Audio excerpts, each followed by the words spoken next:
Get ready.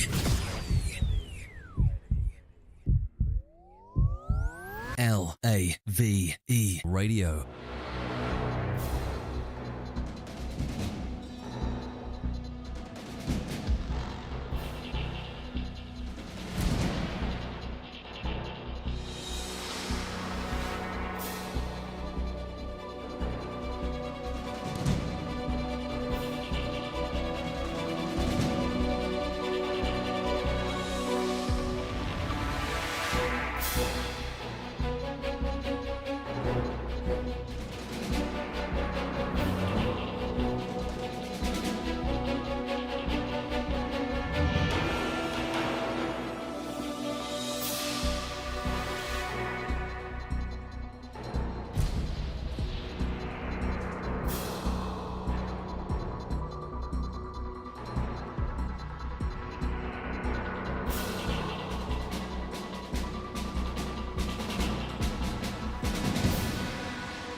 You're listening to The Dex Legacy, Season 2, Episode 8, Drawing Lines, sponsored by Dave Chadwick.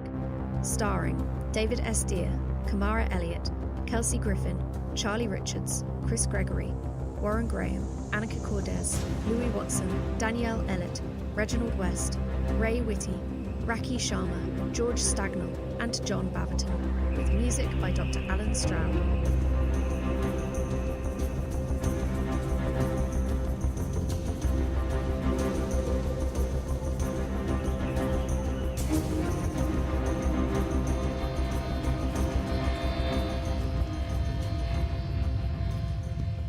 I've never seen you two look so miserable, and I've seen you sick. Come on now, it's not so bad. Idris, with respect, it is. Just let us feel it. So you didn't get out. It was a long shot at best. We had to try. Sure you did. A part of me always knew you would. And between us, I'm impressed. How so? You had them on the run for 4 days. That's 4 more than I thought it would take them to catch you. A few people are saying that. Well, it's because it's true, Ren. But they did catch us. And now we're back being his puppets. Until we die. Has it ever occurred to you that not dying is the best way to beat him? We thought about how to beat them from all angles. It's hard to say living is winning when they want us to live. But living humans test each other. You have the chance to piss Nathaniel Dex off for the rest of his life. Now that's something right there. They've been trying to beat the humanity out of you three since you were kids. And despite it all, here you are. So we keep living and keep being human. Why does that sound like a big ask right now? Because we're tired of both. What's the option though, Ren? We burn the world. Gods, Ren. Why not? We could. Right now it's tempting to take control of Angel City and start firing at anything and everything. Nathaniel would end me pretty quickly. Don't make me take security measures, kid. Where's your sister? I saw her at the International Confederation. I barely recognized her, all done up like a doll in a dress. She's on board, right? He's not kept her back? No, she's getting changed. She said she needed to watch the politics of her. Yeah, I already did something similar. Look, a word of advice, one commander to a couple of others. Sure. Don't get back to the Blood Road feeling sorry for yourselves. The others have had it rough. Ash is gone, Shiv's facing transfer to Devik, Hayne Doss lost one of his best. They've all been through enough, and you dropped them in it. I know you're young and feeling like the world's against you, but it's against them, too. And it's your job to look out for them. So go in there with humility, take responsibility, and have a plan. How do you do it, Idris? How do you lead with him looking over your shoulder? Varian, do you want to know something great? Please. He doesn't care what you're doing. as long as it's working. I manage my department, and he lets me get on with it. It's when things aren't working that he starts making calls. So you're saying that if we manage the military well enough, he'll leave us alone? Given time, it's more than likely. He has plans for you. Sure, but he also has a country to run, and he's busy shaping the world. The more you three step up, the less he'll feel like he needs to watch you. You say we need a plan? Yes. How are we meant to have a plan? Come on now. You've been deployed twice. You've spent time in the company of other militaries. And gods no, Ren. You've read enough. You know what the deck side is lacking and what it's got.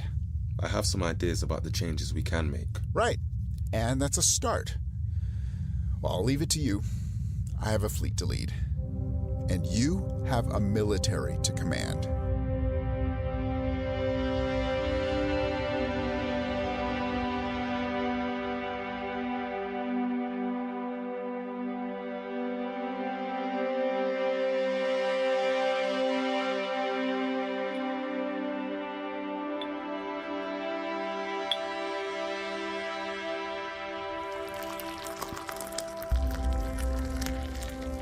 Congratulations all. The International Confederation was a success. Fairview House was the perfect location. The lab tours went well and they were awed by Angel City. And Israel held the line remarkably well, Nathaniel. I was impressed. Your risk paid off. I agree, Tristan. It was easily the greatest miracle of all. Not a miracle, Osa. I know what I'm doing with her. We gathered some interesting insights. Did any of the delegates wander? Some tried, Devik, but we herded them back. Adequate surveillance helped. I've said it before, Tristan. You can spy on everyone else as much as you like, but I won't have you spying in my own home. There must be a line. Agreed. Thank the gods. It is your house, Nathaniel, as always. So, what's next? The conflict between Etera and North Jakra will come to a close. The offensive launched on the Blood Road yesterday was their last big push. They were rebuffed, and now Northern Etera will cease their attacks, and the border will remain as it is. Until the next round of madness begins. Honestly, that war? It is an invitation for dispute, no? And a gift that keeps giving. Borders like that are good for a munitions empire. Indeed. I'm sorry we couldn't test my new plague, though. Tamet lizards are immune, but spread it most effectively. And look what happened to Harold and his team. It has such potential. Yes. With a disease like that, we could bring a nation to its knees in a matter of days. You have created your own weapon of immeasurable devastation, Devik. Are you proud of your accomplishment? Well, when you put it like that... Of course you never thought about it that way. But the science, Osa! The science! Yes, the science. We will sell it, Devik, but first we need the right political climate and a customer desperate enough to buy it. Vosnor and Vaznek may present an interesting opportunity. Vaznek are feigning capitulation, but they're dragging their feet and Vosnor are losing patience. They could provide exactly the right opportunity to deploy such tactics. Keep listening, Tristan. Of course, this disease may spread. Devik, start working on a cure. We don't want this thing leaving your lab without an adequate way to protect ourselves against it. Understood. Oh, I love a good project. I'm delighted to see you so inspired. Don't try and take the high road, Osa. You know what it's like. Unfortunately, I do. Make the cure comprehensive, Devik. I have much to accomplish in this lifetime. I do not want to cut it short. You have my word.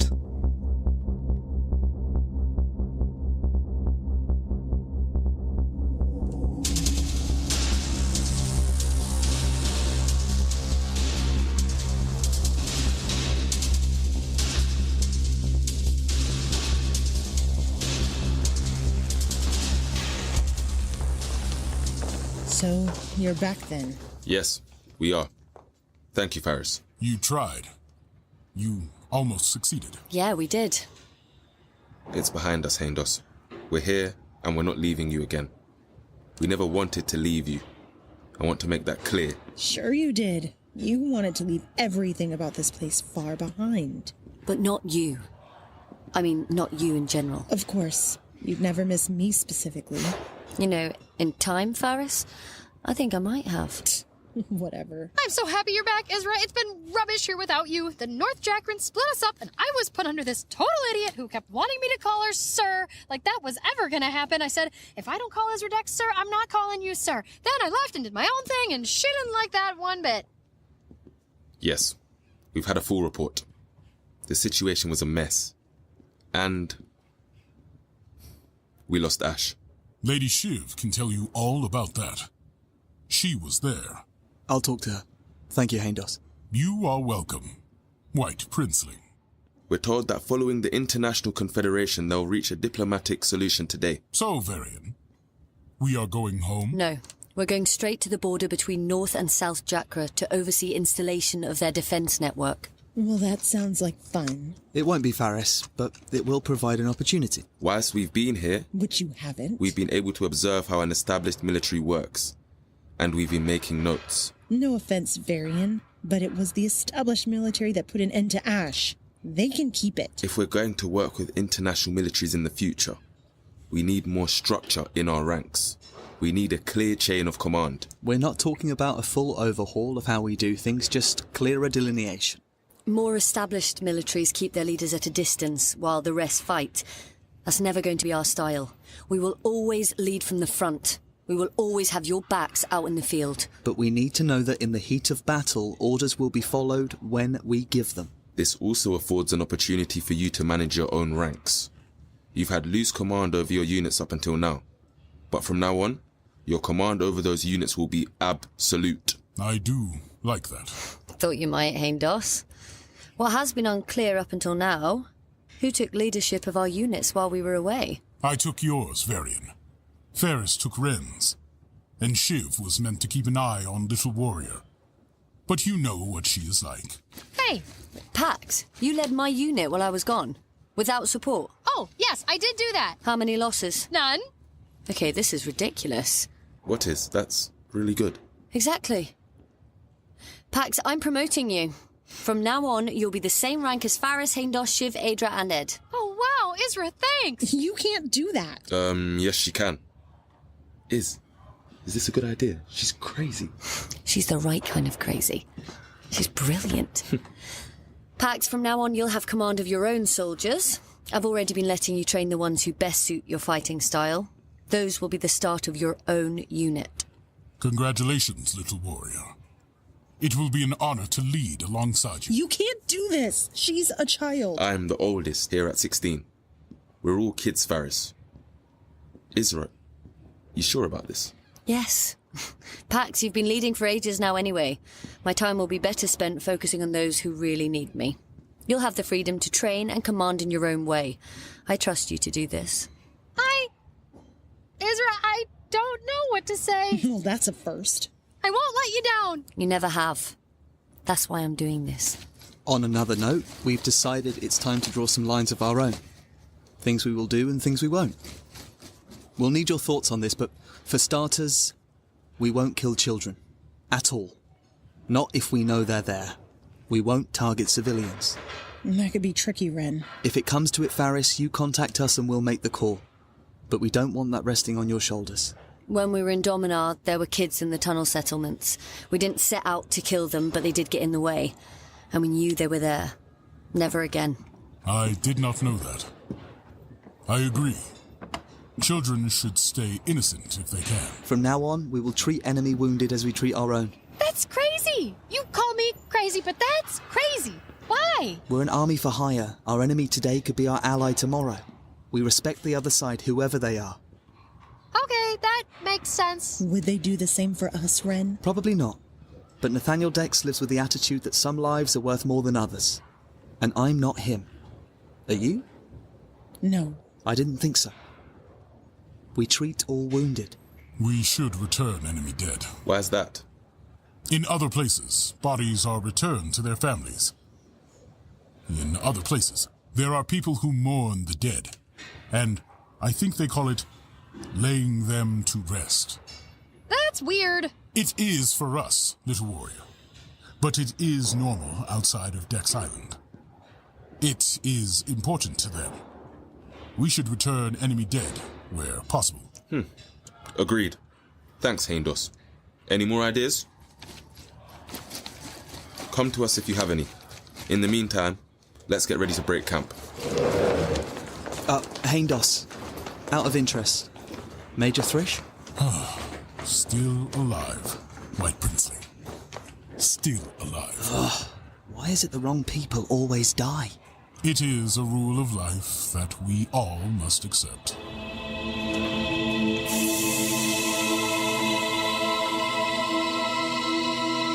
Thank you for listening to The Dex Legacy, a proud member of Apollo Plus.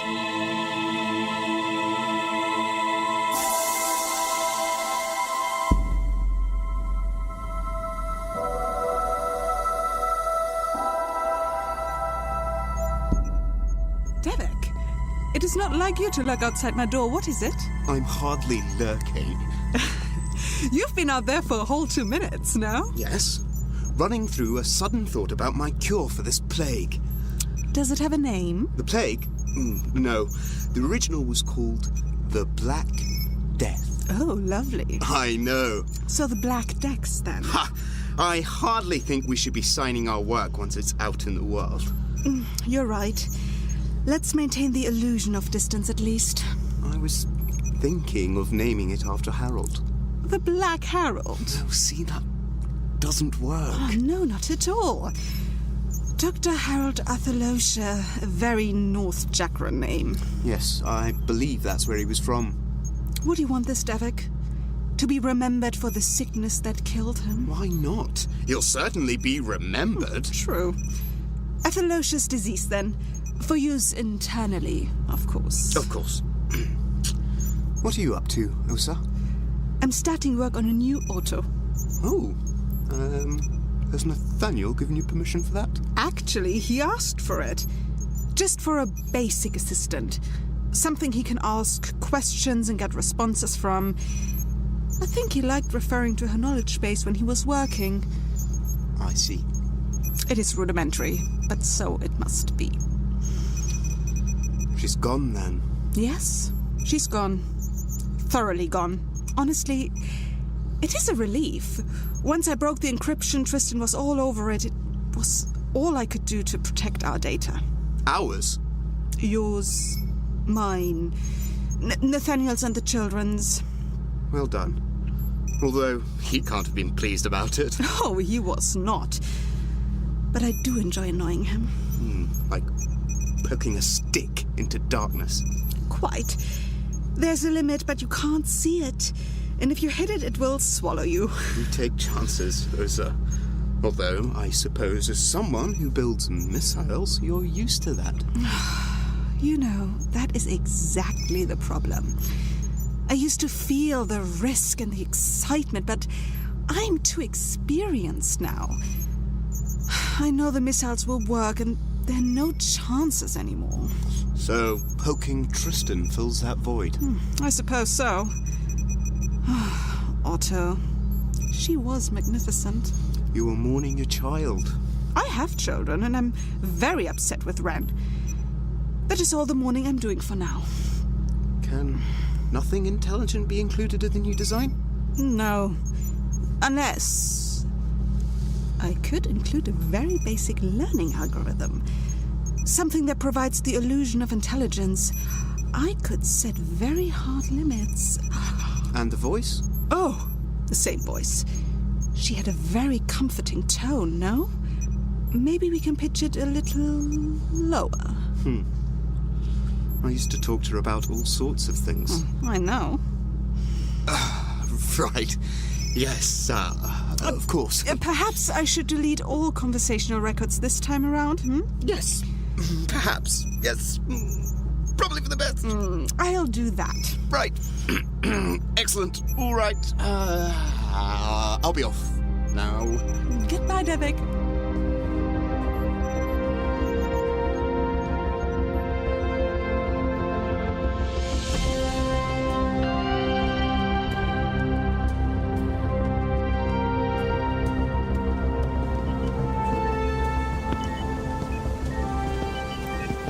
Shiv, Ren? What are you doing here? we got caught. We're back. I heard what happened. They can't save my arm. It's too far gone. Shiv. I didn't think you'd come. After what I saw, what you said. I shouldn't have said that. I was upset. And you shouldn't have gone into the lab. And nobody can know that you saw Isra like that. It was very private. Too private. But I'm not going to kill you. I don't want you to die. Too late. I'm being transferred to medical testing. They really can't save it. There's my scans. Okay, it's that bad. Gods. Right. It's okay, Ren. It was going to happen sooner or later. I just wish they shot me in the head. No. Well, yes. A clean death. No. I won't let this happen. I'm going to call Devek. We've lost too many, and I won't lose you too. I don't think you have a choice. I'm a commander of the Dex military shift. They made me that. And it's time to see if they meant it. Ren, you just ran away. They're probably pretty angry with you right now. Oh, they are. So it's bad timing. That doesn't mean I can't try, and I will. You won't be reassigned. You're under our command, and we'll decide if you're beyond use. You sound serious, Ren. I am serious. I've got a lot of ground to make up. So you'll try? I'll do more than try. But I'll say this. Being fixed isn't fun either. It'll probably mean more pain and lab time. And you know what's in the lab. Yeah, but it's better than dying. Thank you. You don't have to thank me. Just keep living. Are you in any pain? No, they've got me on the good stuff. And I'll make sure it keeps coming.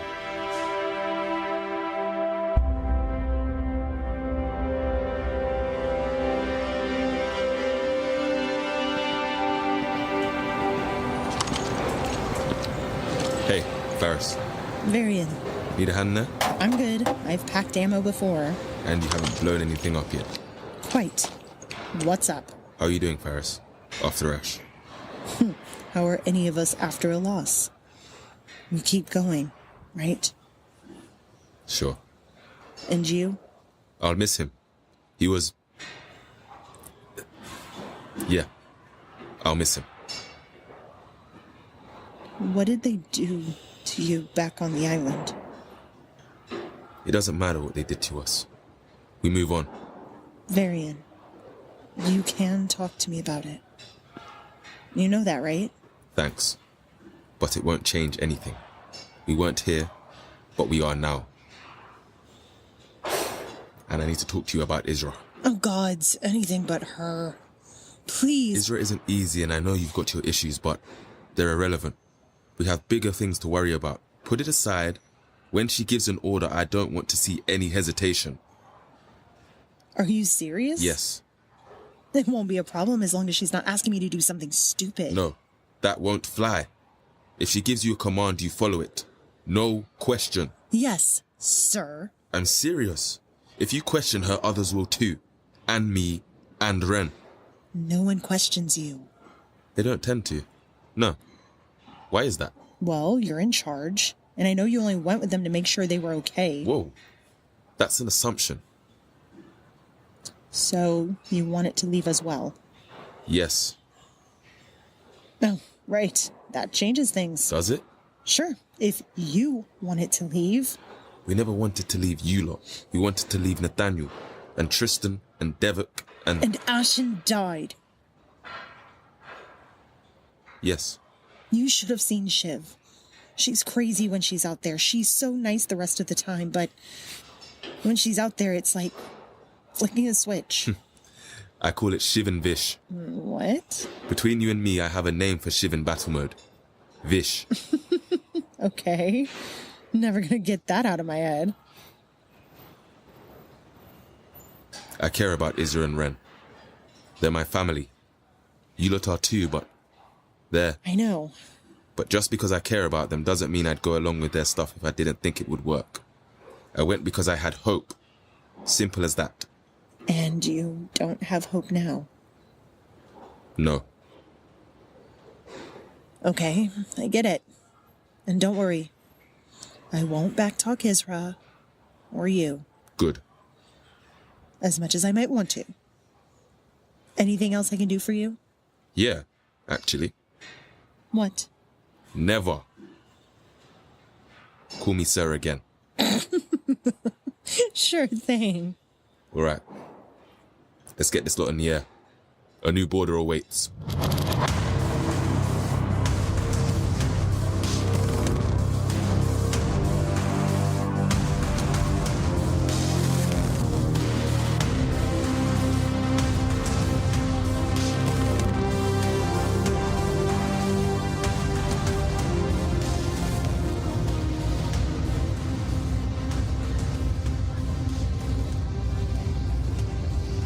And we're cruising. Anyone want to put something on the screen? Sure. Raya, what have you got? Oh, I've got some good ones. Yes, no, maybe. Banish 3? I prefer 2. Well, you're wrong. Fenros Falling, the Diamond Throne, all of it, every season. How did you do that, Raya? We're not allowed to see anything Chakran. Nathaniel weren't allowed because Ren's from Chakri. And that's a whole series about the Chakran royal family. Well, Idris's restrictions aren't as tight as yours. Diamond Throne, then? Oh, Sure. yeah. Unidentified vessel approaching. What? Auto? Unidentified vessel approaching. That's weird. She's been shut down. It's just the same voice on our interface. It's not the AI. Unidentified vessel on collision course. Strap in. Now. Auto, transfer to manual control. You have manual control. Alright, let's get around this thing and then see what it is. Can you see any kind of signature? What type of vessel is it? Where did it come from? I'm getting nothing. Okay, that was close. Collision course maintained 100 meters and closing. It's locked on. Idris, an unidentified vessel has locked onto us. Please send help. Wait, are we going down? Not if I can help it. 50 meters and closing. I hate the engines on these transports. They're not meant for combat, Raya. But something extra in the generators wouldn't hurt. Seal front compartment. Compartment sealed. 25 meters and closing. Shake them off! I'm trying. 10 meters and closing. That's it then. No!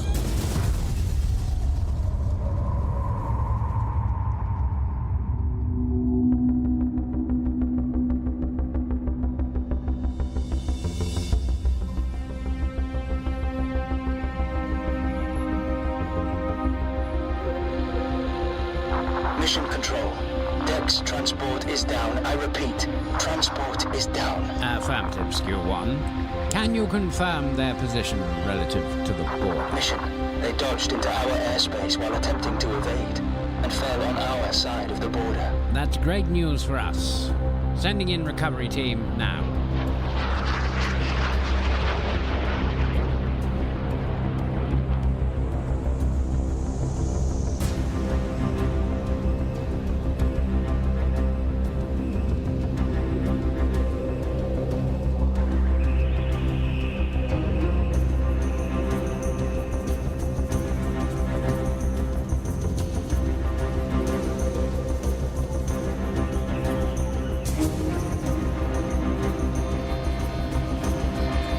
In Season 2, Episode 8 of The Dex Legacy, you heard David S. Deer as Idris Morrow, Kamara Elliott as Varian Dex, Kelsey Griffin as Isra Dex, Charlie Richards as Ren Dex, Chris Gregory as Nathaniel Dex, Warren Graham as Tristan Crale, Annika Cordes as Dr. Osus Rivastava, Louis Watson as Dr. Devik Shah, Danielle Ellett as Faris, Reginald West as Hain Doss, Ray Whitty as Pax, Raki Sharma as Shiv, George Stagnall as Enemy Pilot, and John Baverton as Controller, with music by Dr. Alan Stroud. Season 2 was recorded at Orpheus Studio in London by Richard Campbell. The Dex Legacy is written by me, Emily Inkpen, and produced by Alternative Stories. If you enjoyed that episode, please like, subscribe, and leave a review. It really does help. If you would like to support The Dex Legacy, you can. Just visit www.thedexlegacy.com/support for links and details. Lave radio? It's even louder than me. Wait a minute. That can't be right.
Have you been affected by Azimuth Biotech's provocation of the Thargoid menace? At Turner & Fig, we're ready to pursue claims against Azimuth Biotech as part of our class action lawsuit. My son has started worshipping the Thargoid god and keeps bringing home human sacrifices. Am I entitled to compensation? Yes, you are. My daughter was aboard the Bright Sentinel. I keep calling Azimuth to find out where she is, but I always get their voicemail. Thank you for calling Azimuth Biotech. We're sorry, but salvation is not available. Please leave your message after the tone. Am I entitled to compensation? Yes, you are. I was selling escape pod occupants into slavery, but now Thargoids keep taking the escape pods instead. Am I entitled to compensation? I suppose so.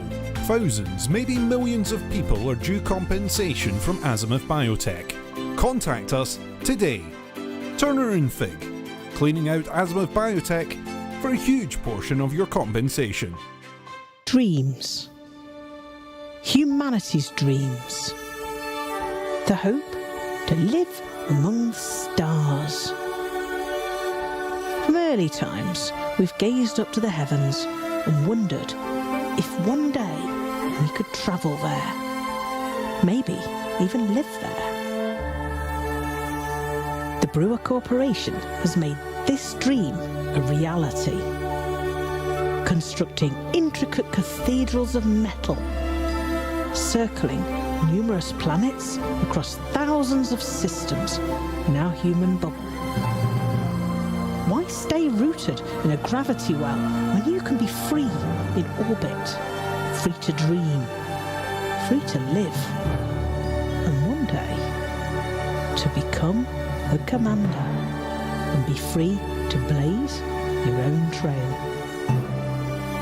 Brewer Corporation, the first step into the unknown. Come join us. Be free.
welcome to Lave Radio. Greetings and welcome to Lave Radio. Greetings, Commanders. Greetings, Commanders. The show that talks about the universe of Elite And the development of the computer game Elite 4, known as Elite Dangerous. and the fantastic Community that surrounds it. Broadcast from the current Sidewinder and hosted by a vending machine technician.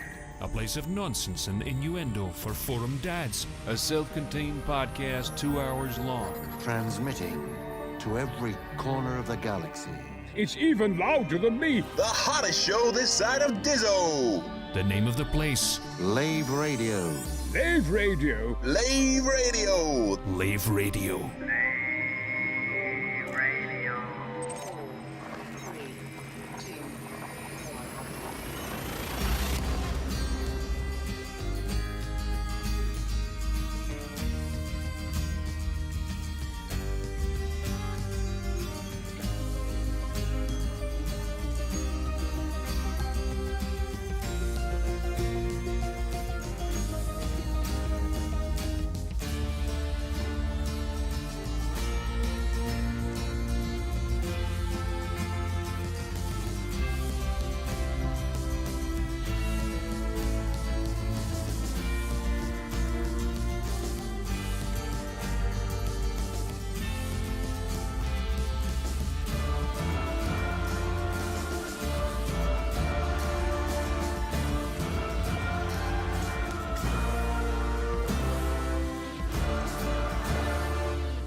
Greetings, Commanders, and welcome to episode 482 of Lave Radio, the show that likes to talk about the universe of Elite and the fantastic community that surrounds it.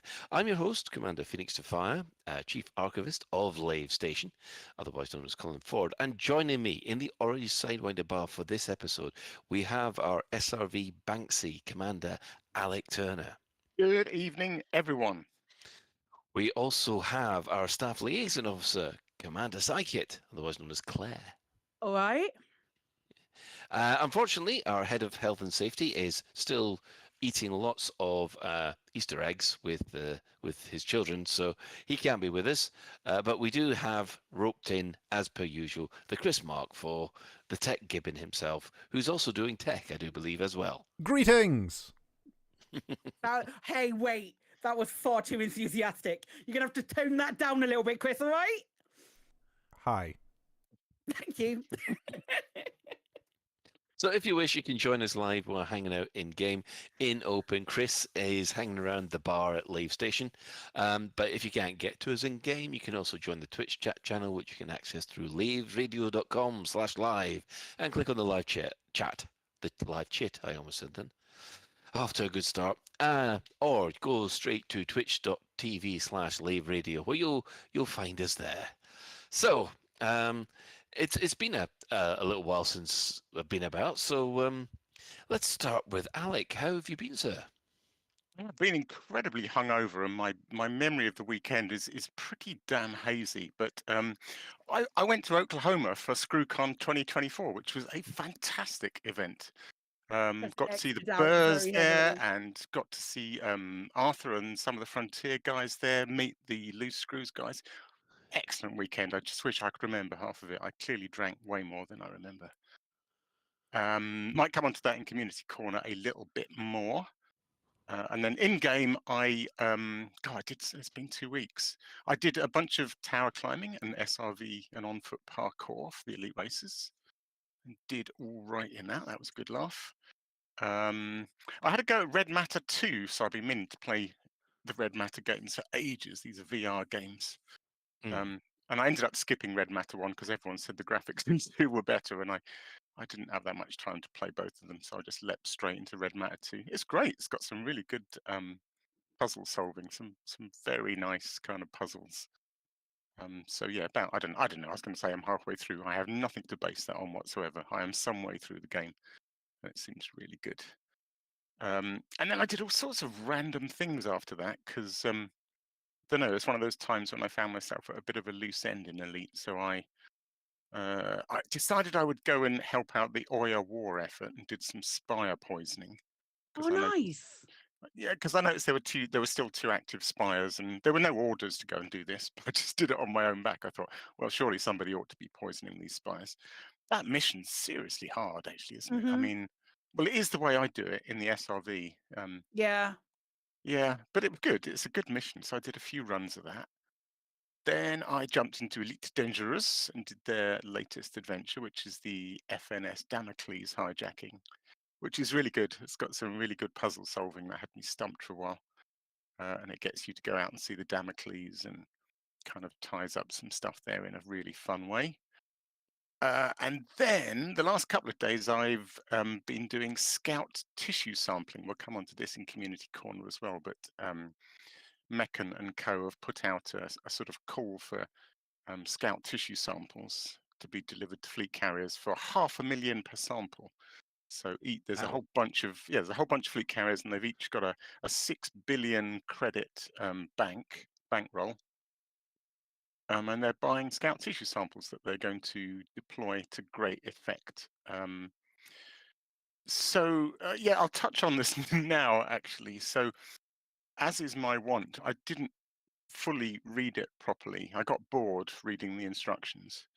And I thought, okay, you want scout tissue samples delivered to this place. And there was loads of instructions about how and where to get your scout tissue samples. And I thought, balls to that, I will go to an attacked ground base. Because from doing scout combat, I remember there's always loads of scouts around these ground bases. And I thought, I'll go and do my scout tissue sampling there. So I flew, a good 150, 200 light years away from where these fleet carriers were, and did a whole bunch of scout tissue sampling at ground bases, which I really enjoyed. And then I flew back and deposited them at the fleet carrier for $500,000 a pop. And then I went and did it again and again. So I did it about 3 or 4 times. And then today I learned something which we'll maybe touch on more later, but the tissue samples have to come from the right place. I didn't realize the game even knew where they'd come from. I thought it only cared where you handed them in. So I have polluted their lovely stock of pure scout tissue samples on these fleet carriers with a whole bunch of crap from the wrong place. So I can only apologize to the AXI and the weakening of the purity of their scout tissue samples, but I had a blast doing it, so that's what counts, right? Yes. Good. Very important. Very important. That was my sort of week, roughly. Okay. Well, Claire, you've been very busy. I have. It's been a cool couple of weeks, really. I went up to Scotland for a day for a fleeting visit to go and talk. I was invited by a company to go and talk about some accessibility functions that they are adding to their game. There is a loose embargo at the moment, so I can't talk fully about it until next Tuesday, when a video of everything goes out. But I went up to Dundee, and lovely, sunny, not at all rainy. I didn't get drenched on or walk a lot more than I'm used to and be in a lot of pain. No, sir, not me. I wasn't, in fact. When I met up with my friend, the Chris Mark IV, I didn't message him and say, please get me painkillers on your way. Please do that. I had a lovely time in Scotland, in soggy Dundee, in a very nice hotel, and enjoyed some lovely company who came and visited me and kept me company on an evening that I didn't have anything to do. And then I had something, and that was drink with Chris and have a burger, and it was very nice. And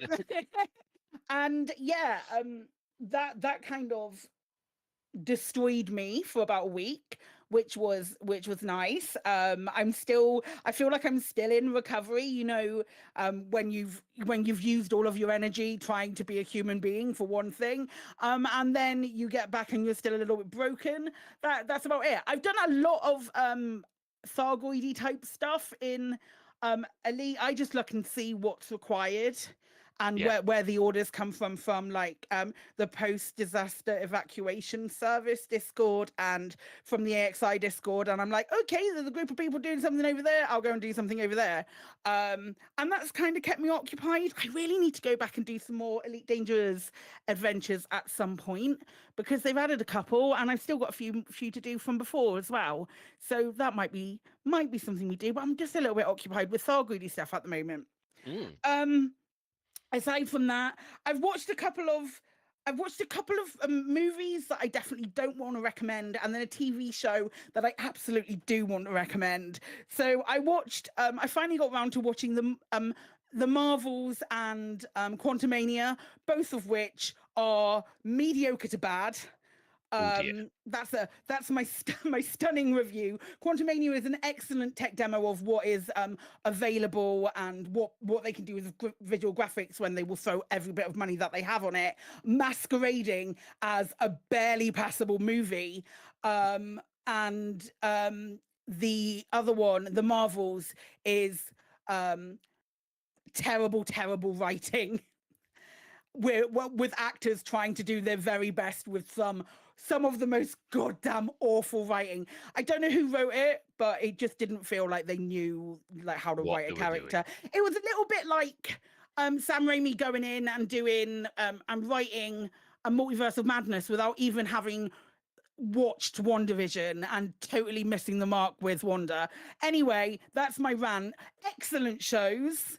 Excellent TV shows. There is a cartoon. It is a cartoon for adults because they swear an awful lot in it, called Has Been Hotel, and it's got musical numbers. It's set in hell. It is. I have watched it and I can't think. It's one of those things where it's like it's occupying almost every single one of my thoughts in the whole day. It is. Oh, it's so good. It's eight episodes, like 24-minute episodes, something like that, like a normal TV show length of episode. It's just utter perfection from start to finish, and it's full of West End stars playing the main characters. Just fucking brilliant. Go and like dip your toe into it. Stunning. Available on Prime. But that's literally everything that I've done. Cool. That is good. Has Been Hotel, good. Watch it. I do like sitcoms set in hell. I don't know why. It's not really a sitcom. It's more. It's a cartoon. It's reminiscent a little bit of like I feel like if you enjoyed The Legend of Vox Machina, you'd also enjoy this, but only just for the similarities in like the writing and the performance and the fact that it's a cartoon for older people, for adults. I just Googled it, and you know, like when you Google sort of throws up some suggestions, like people have also asked, and one of the questions is Has Been Hotel appropriate for 12-year-olds? No. And when you expand it says no! Exclamation mark! Exclamation mark! Exclamation mark! It's really not. It's really not, but it is excellent. It is so good. Excellent. Well, in that case, we'll move on to your partner in crime, the Chris Mark IV, who's hanging around in the Lave Station bar. Hello, yes, that is me hanging out at our regular reserve table in the bar. What have I been up to? The last couple of weeks, really busy, which is my normal sort of state of affairs, but managed to get out to the cinema a couple of times. Went to see the new Ghostbusters film, and I've also been out to see the new Godzilla film as well. I enjoyed the Godzilla one more than I enjoyed the Ghostbusters one, which is not what I expected to say, but I did. They were both alright. Chris's film reviews, there you go. Both alright. Not great, not awful. They're alright. So if you're looking for somewhere to shelter from the rain, can recommend that. I had a big family occasion. It was my grand's 90th, and those 90-year-olds know how to party hard. So there was a bit of recovery from that over a weekend. But apart from that, as Psychic said, I got to go to Dundee and meet up with my pal. And for the first time, I got to go over the Forth Rail Bridge. And I was beaten by Psychic across the Forth Rail Bridge by a day. And I have lived here my entire life. It's something that I've always wanted to do. I've been flown over the bridge. I've driven under the bridge. I have stood next to the bridge. Never been across the bridge. but now I have. So, yeah, very nice. And that was the most exciting part of that. That was the most day. exciting part of that whole day. No, getting to meet up with Psychic was absolutely fabby, and getting to have a nice catch up and everything. Of course, that goes without saying. Though I was dripping wet from the rain. Yeah. But mind you, if you're north or south Queensferry, all you ever talk about is the bridge. There's no other topic of conversation. My cousin's just moved there, and she just talks bridge. I mean, it does dominate the skyline somewhat in North and South Queensferry, but yeah, no, it was really nice. It's the first time I've done that rail trip, and it sort of hugs the coastline, so it's a really nice little rail route. If you're looking for any tourist suggestions, if any listeners are coming up towards Edinburgh, then go and visit Dundee for the day, just so you can go around there and go and visit the V&A and stuff. Very good. Not something I would have recommended about 10, 15 years ago. Yeah. I mean, don't get me wrong. I did not stray very far from where the railway station is, and it might be that 2 streets further away is an absolute disaster zone. But the bit that we were in was all right, and the most chatty hotel staff in the world. Most chatty hotel staff in the world. What the hell? It was almost as if it was a nice hotel. I mean, almost. I wasn't used to that. I'm not used to it either. It was like they were nice and chatty. They were polite. They actually cared if you existed. I'm like, I'm not used to being treated like this in a hotel. So it was very good. In game, I have been running about collecting materials because I thought that I had a corrosion-resistant cargo rack somewhere. Now, I might do, but I don't know where it is or what ship it is on. So I am now trying to gather bits for a corrosion-resistant cargo rack so that I can go and potentially participate in the CG by collecting a singular Titan engine component drive thingy-majig, whatchamacallit, so that we can zoop around the stars doing something. You can buy a 2-ton one without a problem. You just have to grind for the 16-ton. Is it the 16-ton that you need to grind for? So the 2-ton one I can pick up somewhere. Yeah, you can pick that one up, so that'll do you for your CG. You don't have to do your material grinding. Because I did the material grinding before to get in. I had to grind for the cargo rack in order to get the caustic sink launcher. Because everything that you were scooping at that point was corrosive anyway. Yeah, you do need that, don't you? Can I interject with a question? Because something Chris said there just reminded me of a question I've often wondered. I'm assuming there is at least one third-party tool out there which will tell you, like if you have a module and you've either stored it somewhere or it's on a ship that you've got stored somewhere, is there a tool that will tell you where the hell your Inara, probably, yeah, because you've got your shipyard in Inara, so I think you can click through what you've got if it's imported everything correctly. Yeah. I don't know if does it do stored modules as well? The stored modules you can kind of get in game, I think, can't you? Because you can just sort of scroll about and it'll tell you what you've got stored. Yeah, you can. Yeah, but it's when it's on a ship. It's like, I know I've got one, but where the hell have I put the damn thing? I was looking at Inara, and then I realised that on this particular computer, I was like, why is it not showing anything in my shipyard? I was not logged in. You want to log in before you check everything, just to FYI. So we'll put that in fucking mostly Clueless. So that's 2 mostly Clueless we've got. You can buy a 2-ton corrosion-resistant cargo rack. You need to log into Inara to use it. And maybe we've got another mostly Clueless for you later. Stay tuned, folks. Colin, what have you been up to, buddy? Imagine the suspense. Well, one of the things I've been up to is I found out that in Nigeria, if you want to refer to a stupid person or a stupid situation, it's a Dundee United. That feels right. Yeah, that tracks. I was watching QI, and they had a Nigerian Comic-Con who was explaining that if you want to call someone stupid, you call them Dundee United. I thought, yeah, almost as bad as Partick Thistle, but there you go. Right, let's see. Personally, I've had a panic over the last 3 weeks because a passport went missing. So we had to do a mad rush over to Liverpool, which is why I wasn't on the show a couple of weeks ago. Everything's all sorted now, thankfully. But that was not a good time. In game, yes, I've done my 1 ton for my contribution for whatever this jump drive thing is going to be. Well, I guess we'll find out on Thursday. And also, I have finally managed to upgrade my Dominator suit to a grade 5.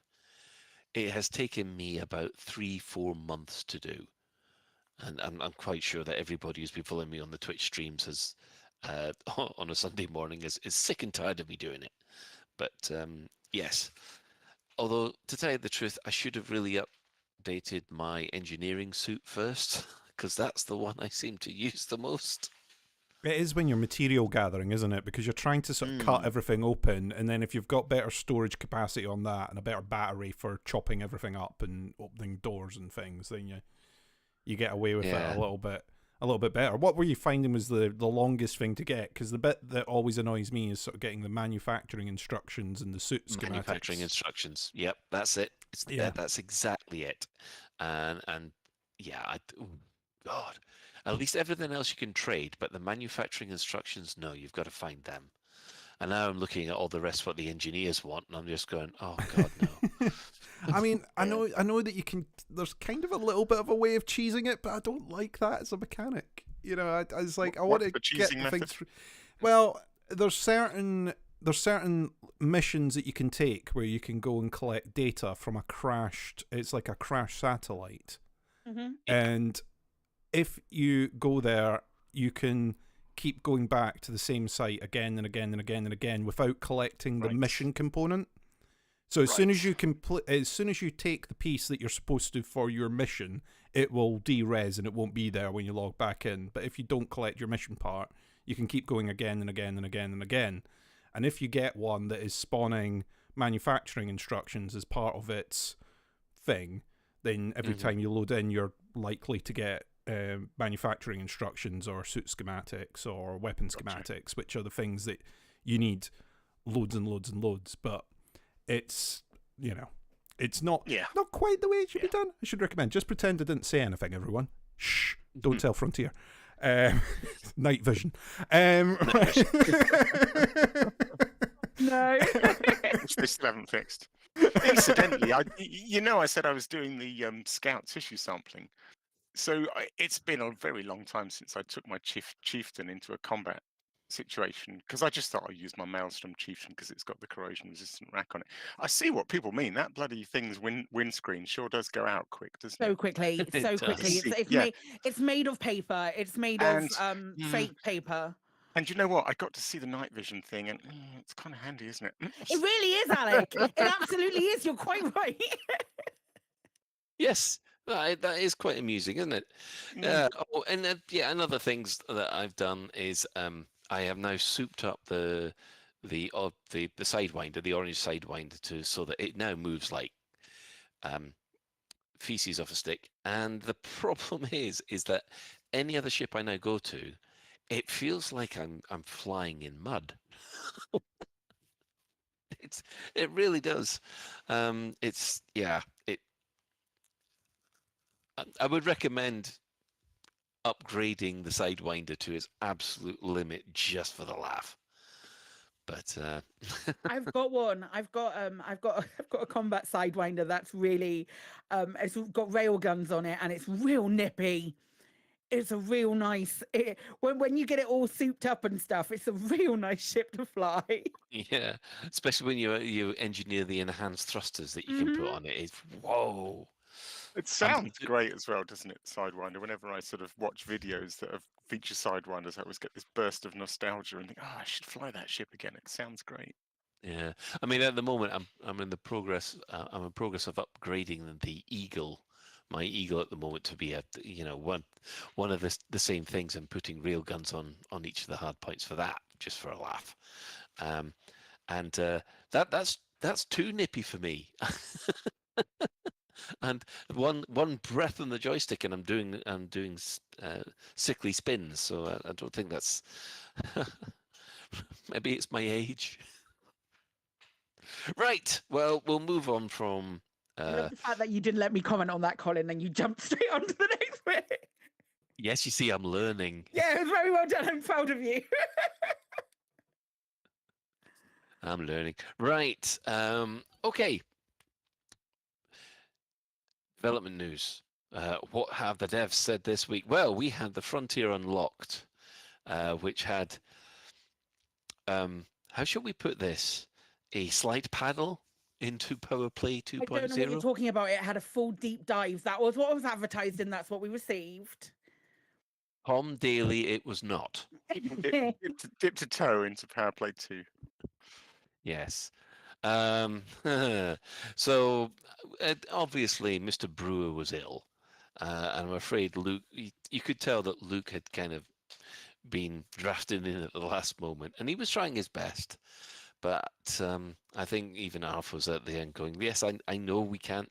Not going into a great deal of depth about it, but you know, if your main guy gets ill, what can you do? Yeah, true. That being said. That being said, with a big old caveat on it, the footage like this footage that they showed, yes, and the footage that they prepared for it, and we'll obviously we're going to talk about this a little bit more later, but that footage was the footage that they were going to show all the time. Yes, you know, that was the stuff that we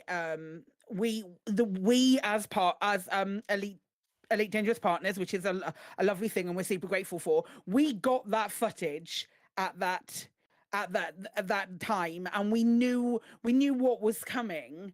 But I don't think that footage would have been any different had Simon Brewer been on the show as opposed to Luke. That's what I'm trying to get at. Wasn't the stuff that was sent to content creators sent really late though? I got the sense that maybe it was different from what they were going to send out because a lot. I'd be very surprised. It was late. It was literally the same day. It was sent day of, but I mean, that's not the first time that things have been sent day off either. Okay. And normally, and I don't want to make an excuse where there maybe wasn't necessarily one. I'm not trying to be negative about it. I think that Luke did as good a job as he could have done, with a little bit of nervousness about exactly what he was fully prepared to reveal. I don't think there was going to be much more if Simon had been on. Interesting. You don't think so? No, I don't. Well, in that case, then, yeah. I mean, I know the God Frequency were there saying this. I think they all blew it a bit of proportion, saying it was an absolute insult that this wasn't a deep dive and all that kind of stuff. But yeah, it was a little. People were expecting a little bit more, I think. I would agree with you there for sure. I certainly was. I was. So as you can imagine, that people have because they weren't given as much detail, people have speculated about what's actually going to be in there. What we do know is that there is an improved map, which I must admit did look a lot better than the bubbly map that currently exists at the moment. I don't know whether or not anybody else uses the bubbly map, but there are times it looks great from a distance, but when you actually zoom into the detail, the bubbly map looks a little, too bubbly. I use it a little bit. I didn't know that I didn't like the bubble map until I saw the new map, and then I thought, "Oh, that's better." It you know looks. What I mean? Sometimes you don't. Go on. Sorry, I was going to say it does look more intuitive, doesn't it? Yes. Yeah. I mean, I think they've learnt lessons from the Thargoid War on that one.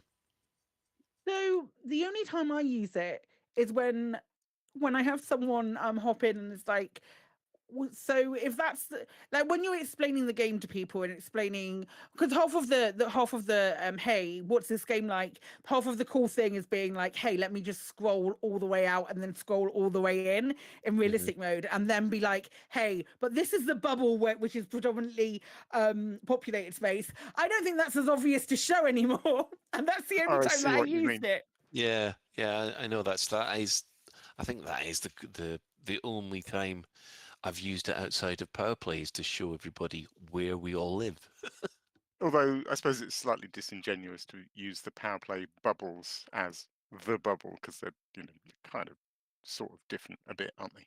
There's only one bubble. True. But anyway, yeah. Beetlejuice in chat brings up a really good point with Vantian saying that the new Powerplay look was less lovely from him on Hutton because what with him being colorblind, it's not as easy to see the differences. And I mean, that's a really valid point. It's not as clear. You don't have the outlines anymore. So it's done more aesthetically. So I don't know.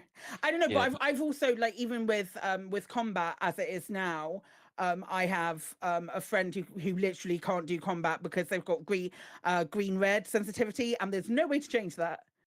No. No, So you don't know who you're shooting. We could go into the visibility options that we've all gone over hundreds of times before, but yeah. But I must admit, the general consensus was that the map does look better. There are new status for the systems, for Powerplay systems, which will replace the old statuses. We have contested, which they mentioned, but they wouldn't go into any detail. That's probably going to be similar when two powers are trying to expand into the same system, or as systems in the old turmoil state. You have exploited, which sounds very familiar to what you've got for expansion in the existing Powerplay mechanics. Fortify, which is similar to controlled, and then stronghold. And that kind of reminds me of the home system for a power. So it looks like if we get strongholds, that means we get sort of multiple capitals, if you see what I mean, which looked quite interesting. One thing that they did go into detail about was that if you are in a stronghold system, there will be power fleet carriers or capital ships, which I thought looked interesting because a lot of them looked as if they were not only a standard fleet carrier, but kind of capital ships left over from that we've seen before. We thought there were going to be fleet carriers in the first edition, but they seem to scrap them. They seem to have recycled them. Yeah, that's good, that, isn't it? Yes, it's nice to see that these assets haven't been wasted. But the one thing that they did hint at was that obviously, if you're in a stronghold and you are pledged to that power, that fleet will help you. Otherwise, there are ways you can mess that fleet up, which I thought was great. Yeah, it sounds promising, doesn't it? Yes, yeah, that's maybe the stronghold's equivalent to a Titan. Well, the other thing that they some showed, of those mechanics. Sorry, carry on. Go on. Yeah, no, go on, Chris. No, it's all right because I realise that we're talking about this later. Right. Well, the other thing that to say was that with each one of those different statuses, the concourse did seem to change a little. They were showing Ashling's livery, so as the commander walked around and around and around the concourse, we saw the different ways it would change, going from slightly blue to mainly blue and hugely blue.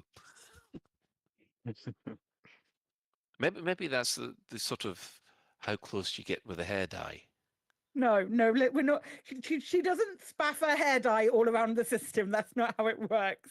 I think so. I genuinely do believe that they were different. They were all different stations. I don't think it was the same station with each thingy. I will have a look. I will double check, but I don't think it was, because one was ludicrously blue, and the other two were not quite as blue. And I'm laughing because it was the one comment that I had on the whole thing, but I watched it at the same time. I was watching it with Chris in the pub, and we both went blue at the same time. Can confirm. Yeah. Genuinely happened, and I didn't hear the rest of anything that went on because I was too busy laughing. What's it was very Tron blue, I thought.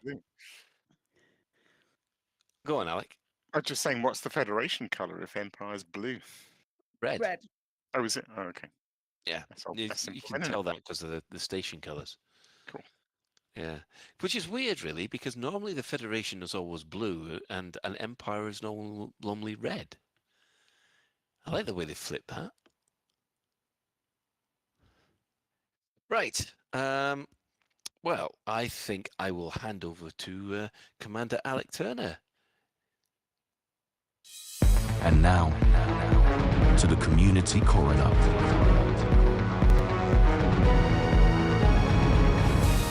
It's a dead game, innit, mate? A game, innit, mate? A game.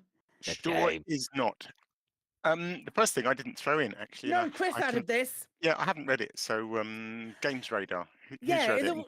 I've read it. There was it was a nice article. It was kind of a fluff piece, like it didn't really say anything, but it was on Games Radar, and it was talking about how like Frontier predominantly just leave it up to the players to figure out the puzzles in the game, with the exception of signal boosting the shit out of the fact that they wanted as many people as possible see the Titan explode, which they did, which is pretty cool. Yeah, good, nice. I shall read that later. It sounds good. Right, we had I don't know how people feel about these, but I'll whiz through them briefly. It was April Fool's Day, and we had a bunch of Elite Dangerous April Fools. I've probably missed some, but there was a small handful that I spotted. So, ED Copilot did a good one. So ED Copilot, very audio based. I rave about it a lot because it does time trials, but it does so much more. There's a lot of voice and sort of ambient chatter and stuff. And ED Copilot threw in a little thing. I guess it's not a spoiler anymore because it's over. So there was a kind of you get a voice alert about an incoming transmission, and then it keeps playing little segments of the Star Trekking song at you. Quite a lot of sections, actually. I thought it was pretty funny. It plays about half a dozen times different bits as the voice is sort of saying, still trying to decode this transmission, sir. And then eventually it stops. It's an interesting example because I have seen scattered around the appreciation for it a small smattering of salt of people really quite angry that this plugin that they really like suddenly started playing an annoying song at them. I don't know. I mean, anyone that uses ED Copilot, there's a certain tone to ED Copilot. You know, a lot of the voice stuff is kind of funny. It's kind of jokey. I'm fine with it, but I was a bit surprised to see that some people were really quite salty about their ED Copilot playing some amusing song at them for one day 6 times. Anyway, whatever. I kind of missed this, but I saw a tweet which caught a little clip of it. So on the AXI Discord, I think there was an announcement that Frontier's next game was going to be an RTS game called Elite Supremacy. I wasn't on the Discord, so I didn't scroll down enough to know if there was an amusing punchline or whether it was just a completely straight spoof of a thing that wasn't going to happen. But there was that.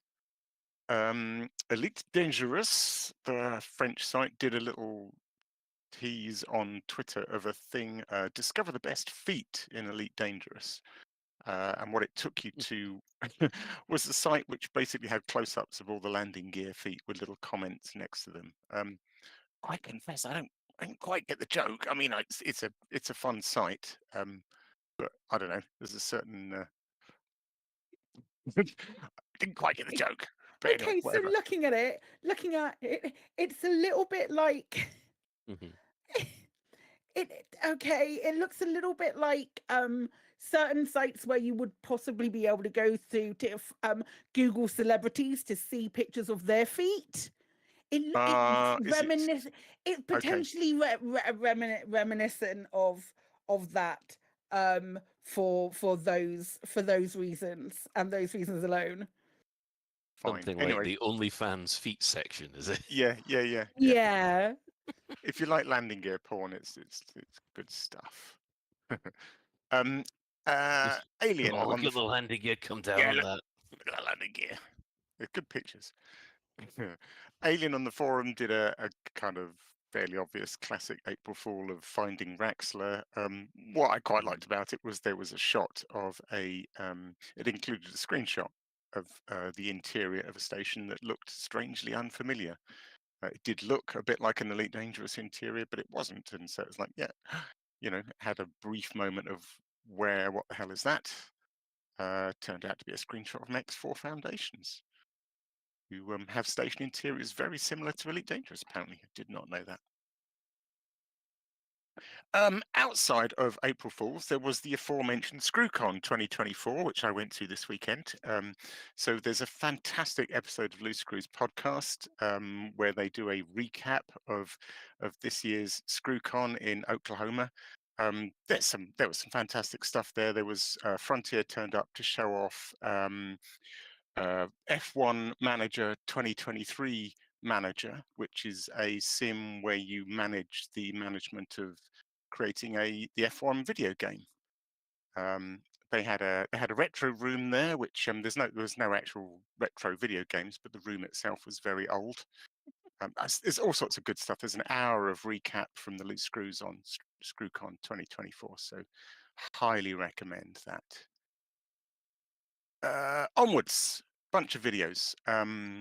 Actually, no, before the videos, I mentioned this earlier, the Great Oya Sampling Event. So this is Meccan and AXI cohorts basically trying to corral people into delivering tissue samples, scout tissue samples from a specific place. Don't do what I did and just go and give them any old shit, because it doesn't work that way.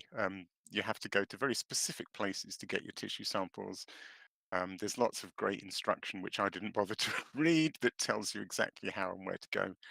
And then they have a whole bunch of fleet carriers. I think they've got like 6 different fleet carriers collecting tissue samples, and each one bankrolled with 6 billion credits. So yeah, they're paying 500,000 credits per tissue sample. So I don't know. Is it good money? I don't know how quickly you can tissue sample. I didn't make brilliant money, but I made okay money. Videos. We have a fantastic video from Auraxis Animus. We've featured one of their videos before, and this is the person who's running the Elite Dangerous video contest, paying out real world money and or ARCs. That's closed now, so I'm excitingly waiting to hear the results of that. But in the meantime, Auraxis Animus produced a little skit called the Thargister Special Hutton Mugs or Bust. It's really rather good. There's some familiar little voices in there, and it's just a piece on a guy who basically hires a taxi to take him to Hutton, and it takes him somewhere really quite different instead. It's good. I hope it does more. Don't know if anyone saw it, but it's a great little piece. What next? Tira's Elite came back with another of their quick guides. This was a really good one, actually.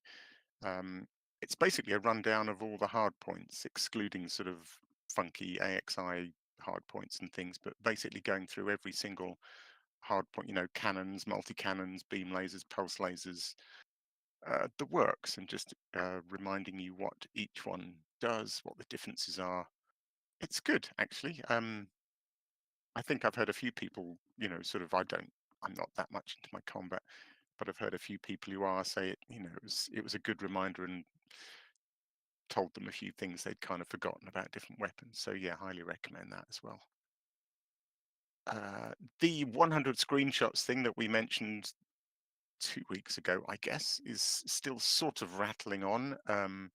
So this is after I posted a video of 100 of my screenshots with some music on it, and then the Burrs kind of promoted it, and it's become a thing. So there's about 25 of these screenshot compilations now. They're all great. I'm not going to single any out particularly because, I like that.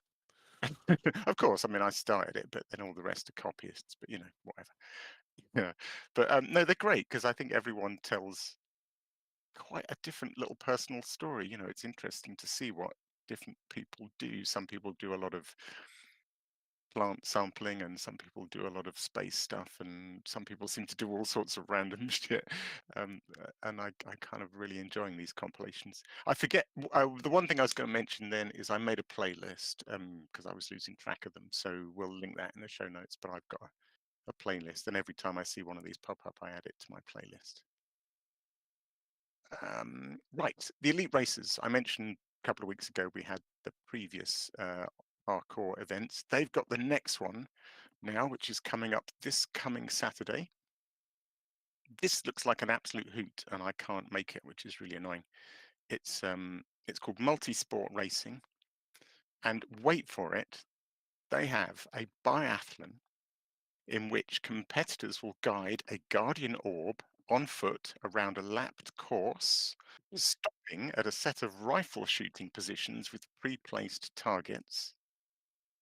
I've no idea how that's going to work, but that sounds amazing. Isn't that the cross-country skiing that also Yeah. involves shooting? Yeah, it's that kind of thing. But instead of skiing, you're rolling your own guardian orb and then stopping to shoot stuff with your rifle. It sounds amazing.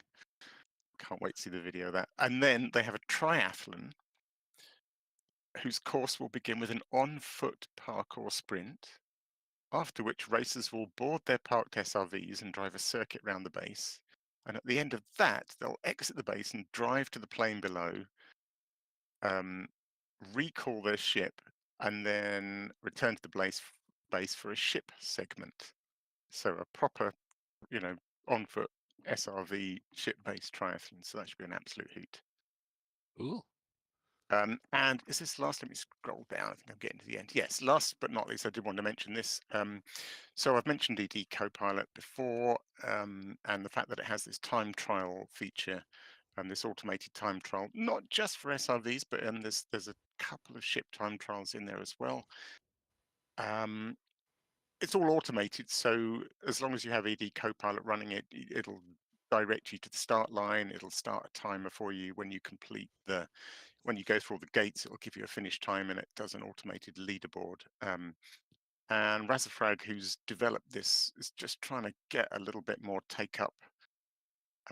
So he is offering to anyone that completes any time trial. So you don't have to do well. You don't have to come first. If you come, every single complete circuit will get you on the leaderboard somewhere. And basically, anyone who completes any of the time trials between now and the end of April will get their commander name entered into a prize draw. And then the first name pulled out will earn 1 billion credits via fleet carrier transfer methods. And the second and third names pulled out will each earn 500 million credits. So we'll include the link in the show notes. Again, there's a Discord for ED Copilot, and then there's the site itself where you can download it. Give one of the time trials a go. Just do it slowly. Maybe get the bug like I have and try and do it better and better. And who knows, you could win yourself 1 billion credits. That's Community Corner. Excellent. I'm half tempted for that actually, because anything towards the anything towards the fund for a fleet carrier. Indeed. I've decided after all the grinding that I've done for my suits, now's the time to start really working for the fleet carrier. Let's have a look at the in-game events which have been happening this week. Well, a couple of interesting things have happened. First of all, while we were off air, Tenaris, it lost its caustic cloud, and you can now plumage plumage. You can now plumage or plunder the. What did come in? Did you portmanteau plunder and rummage then? Because I love it. We should use it. Love plumage. We were adapting it. Yes, it's my new We are college plumaging. dictionary. You can plumage to your heart's content. Oh God, that just sounds so bad now. Like literally, shall we make it filthy? Because we can make it filthy. It's not a problem. I think if we can do anything. Word of the day: plumage. Yes, well, you can now extract your Titan drive core from the uncaustic Titan But you be aware of Thargoids still come after you, and also there's now pirates there as well. So yeah, that's interesting. The second Titan is now into its caustic phase. Yeah, and yeah, so that's apparently it's actually easier to find the drive components you need for the currently running CG. Now, there's only a couple of days left in it. It's been running for 2 weeks, where they've been asking, Achilles Aerospace have been asking for these drive components. Minimum requirement is 1. I think it passed on the first day. There's no way it's going to hit tier 2. I think there's almost about 5,000 contributors so far. But yes, I guess we'll find out what they're up to maybe this Thursday, maybe the Thursday after. Yeah, maybe. Well, sorry, Colin, which one is it allegedly easier at? It is easier, just looking up the... I'm assuming Legong, the course place is easier. Yeah. Yeah, it's easier to find the drive components in Legon. Okay. What I found was when you actually fly into the caustic cloud and you come across the bit in the center, you know, the remains in the center of the cloud. Normally, off to one side, there's this huge spread of smaller debris. Yep. And you fly into that. And I've found about 3 or 4 of those drive components inside that particular part of the wreckage. I have found it quite satisfying to shoot off cysts and extract organs from the remains of the Titan. I guess it's kind of like Thargoid pimple popping. Wow. Nice. It's yeah. I had 2 observations actually about the clouds. Yeah, that cloud of debris off to the side that you mentioned fascinates me, because if you sort of pursue one bit, it sort of evaporates in a very clever sort of game engine way just before you get to it. So it looks like this. It really, looks like this cloud of bits, physical bits. But if you try and get close to one, they disappear before your very eyes. That it's an illusion, but it's a very good illusion. That there's a huge cloud. There are bits. I'm not saying there aren't loads of actual physical bits, but there's also a vast cloud of bits that aren't actually bits. It's an illusion, but it's a very good one. And the other thing that I was fascinated to see is if you go to the Tyrannus. I'm really thrown now as to whether it's Tanaris or Tyrannus. It's Tyrannus, isn't it? Yep. If you go to Tyrannus now, does anyone else find that when you approach it and drop out of Super Cruise, you rush into it really quickly? Now that the caustic cloud's gone, yes, you do. Yeah, you kind of hurtle in towards this debris cloud, and it feels like you're about to collide with it. I haven't been to it since, but I imagine it's that we're dropping a little bit closer, so because of the proximity sensors, and when you drop out and that, that's probably that. It's just because you're dropping it closer, you're like, holy shit, it's here again. Yeah, it's very cool. I thought it was quite. Have I managed to extract everything that there is out of the sections on the wrecked Titan? I mean, there's cysts and there's organs. Am I missing something? Oh God, there's such a long list. Hearts, yeah. There's like weapon components, I think, as well. Metal alloys. Cuddly toy. Cuddly toy. Can't forget the cuddly toy. No, I thought those were all floating about, but what I was trying on about was interacting with the wreckage itself. Oh, I don't know. I haven't done that. Yeah, because that was one thing that surprised me. I just flew up to there thinking it was, these must be biopods, because there's still somehow people have survived in biopods after that explosion. Yeah. Which I thought was great. Paphos says bone fragments. Have you got those? No. Bone? No, I'm bone. No. Bone?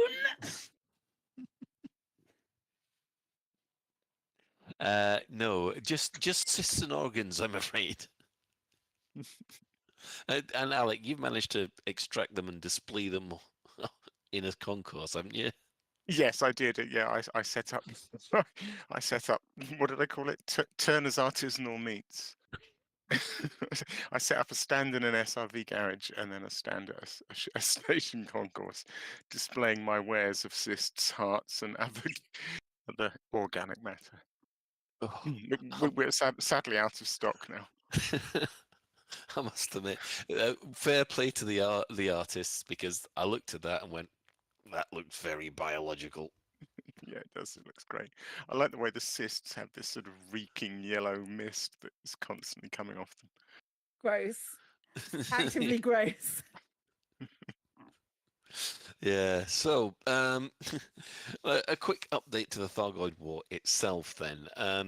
Well, now Onya is under pressure. If things keep up, there will only be 7 controlled systems this Thursday, which I don't know. Is that going to leave it vulnerable, or is it going to leave it with high resistance? I think another week, don't you? 7 sounds like a lot. Yeah. So no. I know, because there was about 10 when Tanaris went down. It's gonna be some going, but I wouldn't use Tyrannus as the point of comparison, because I think that was weakened a little bit. Yeah, I think that's a rare case of being able to do that. I think the Ligon is more indicative of how it actually works and how everything will work going forward. Yeah. There was very strong signal boosting from Paul that you had it easy last time. Yeah, that we had it easy the first. Ah, right, gotcha. So it's possible. It is possible, but I think it's gonna be another week, which is fine.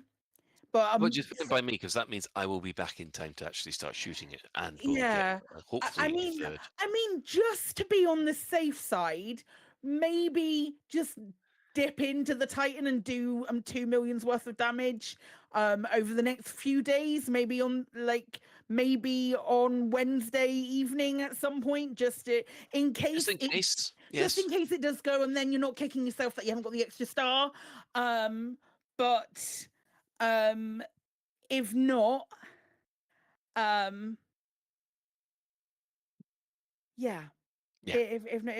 if not, then we'll do it. There's no harm in getting yourself an extra 2 mil if you've got the facilities and the time available by which to do so.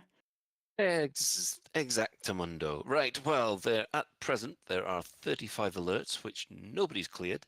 There are 25 invasions, nobody's cleared.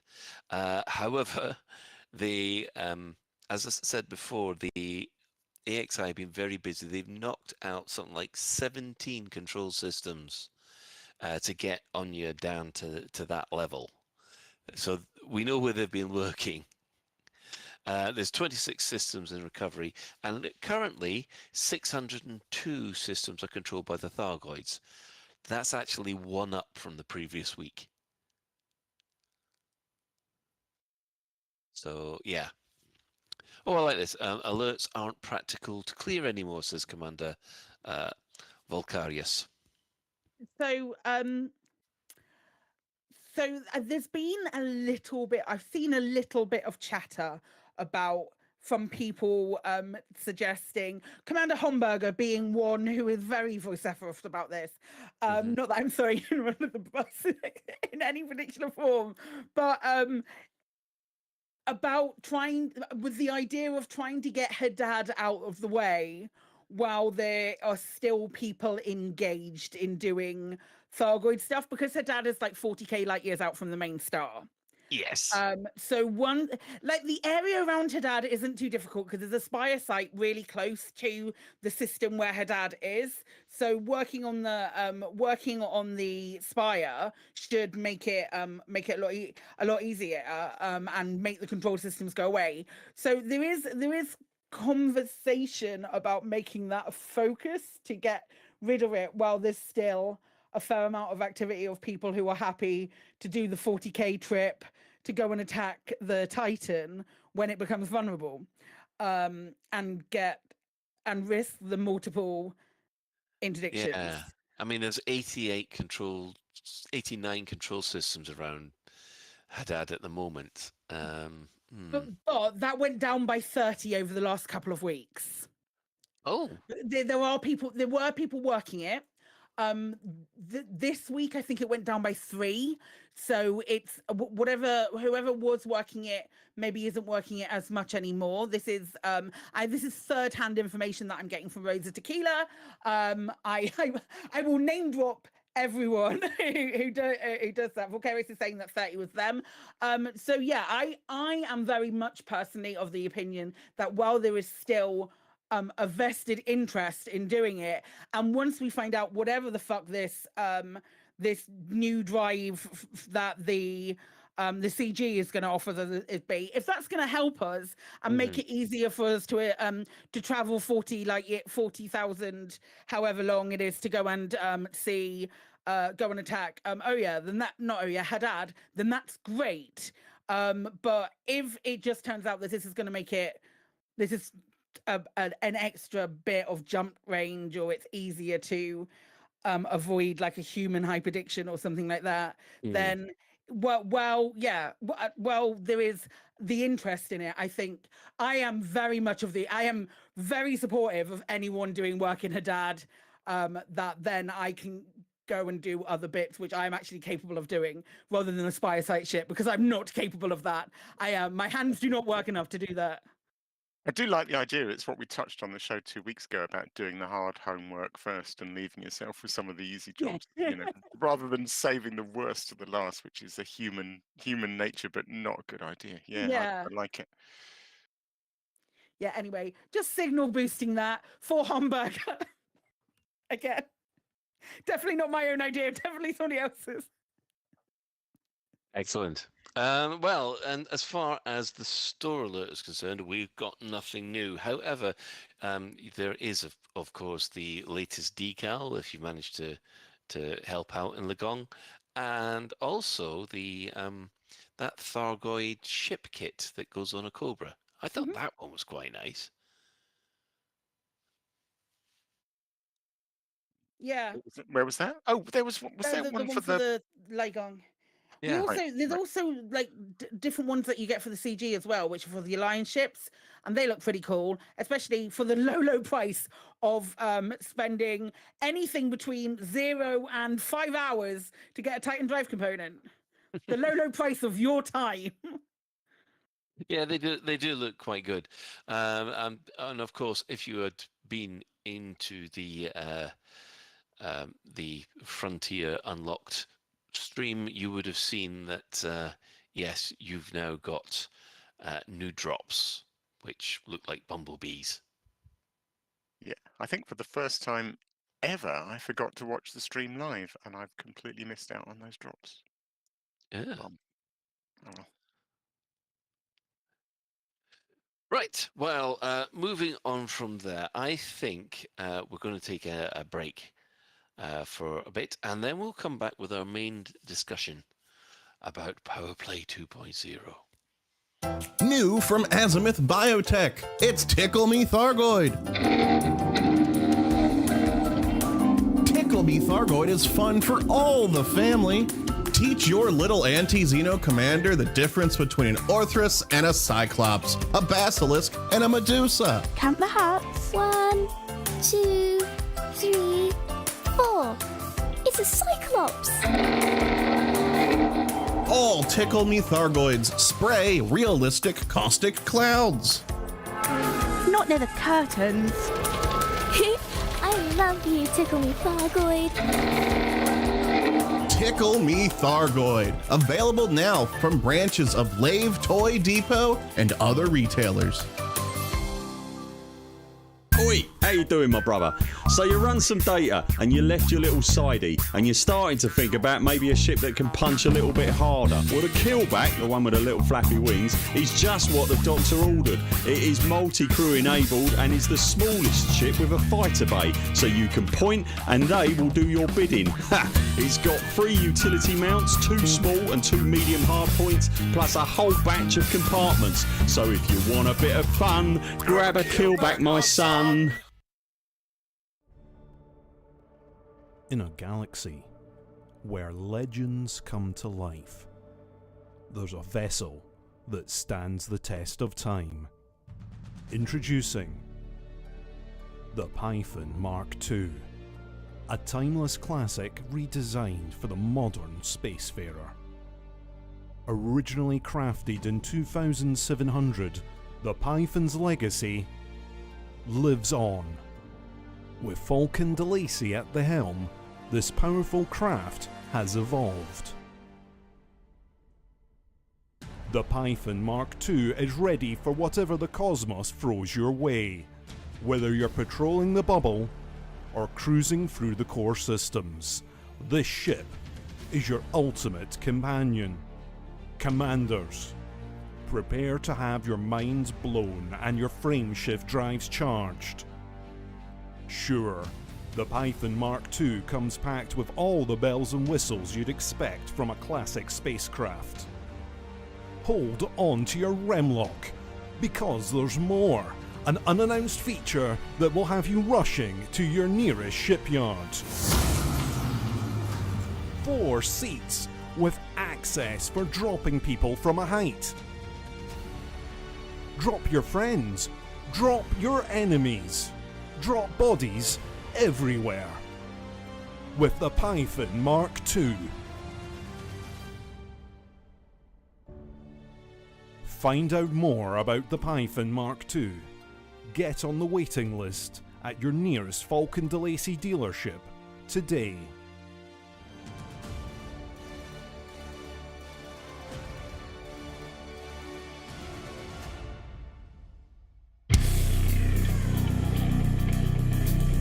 Protecting settlements from villainous scum, it's Settlement Patrolman.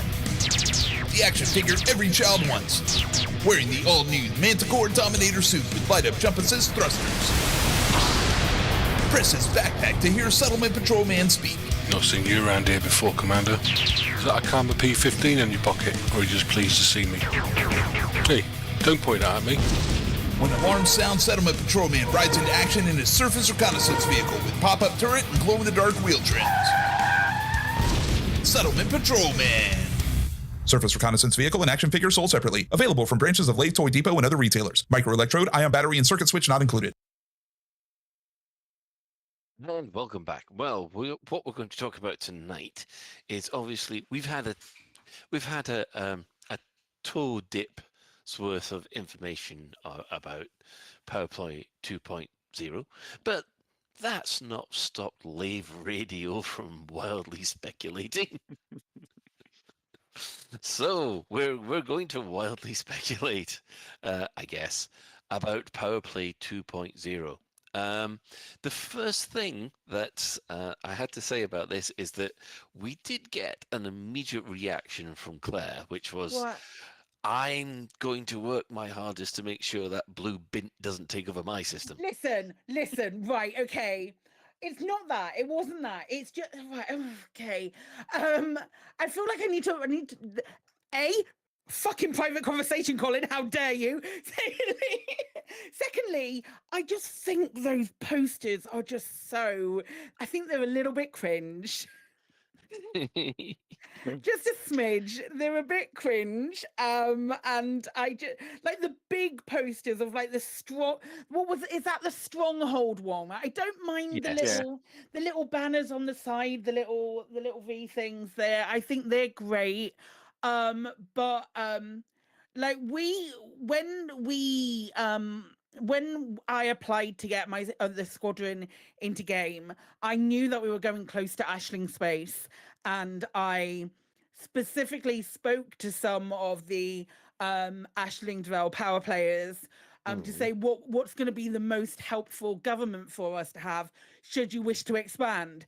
Now, knowing what I know now and seeing that poster in the middle of a station, I'm a little less plussed, one might say. And I mean, that's not just Aisling, it's all of them. Like any big poster of my one takeaway was, oh man, that's really cringy. I wish they'd done something slightly different rather than, because I'm just really looking forward to seeing the Terminator motherfucker in someone's station as well. I just think I don't know how I feel. I do know how I feel about it. It's not good. I was going to say, I don't know how I feel about it, but I genuinely do. I really dislike those big posters. And the rest of it looked really nice. But the big posters of your power play leader, no, Tar, I'm good, thank you. No, we see that the reason that I brought that up was that all of a sudden it just seemed to give you an impetus to get engaged with it. My guy, as limited as possible.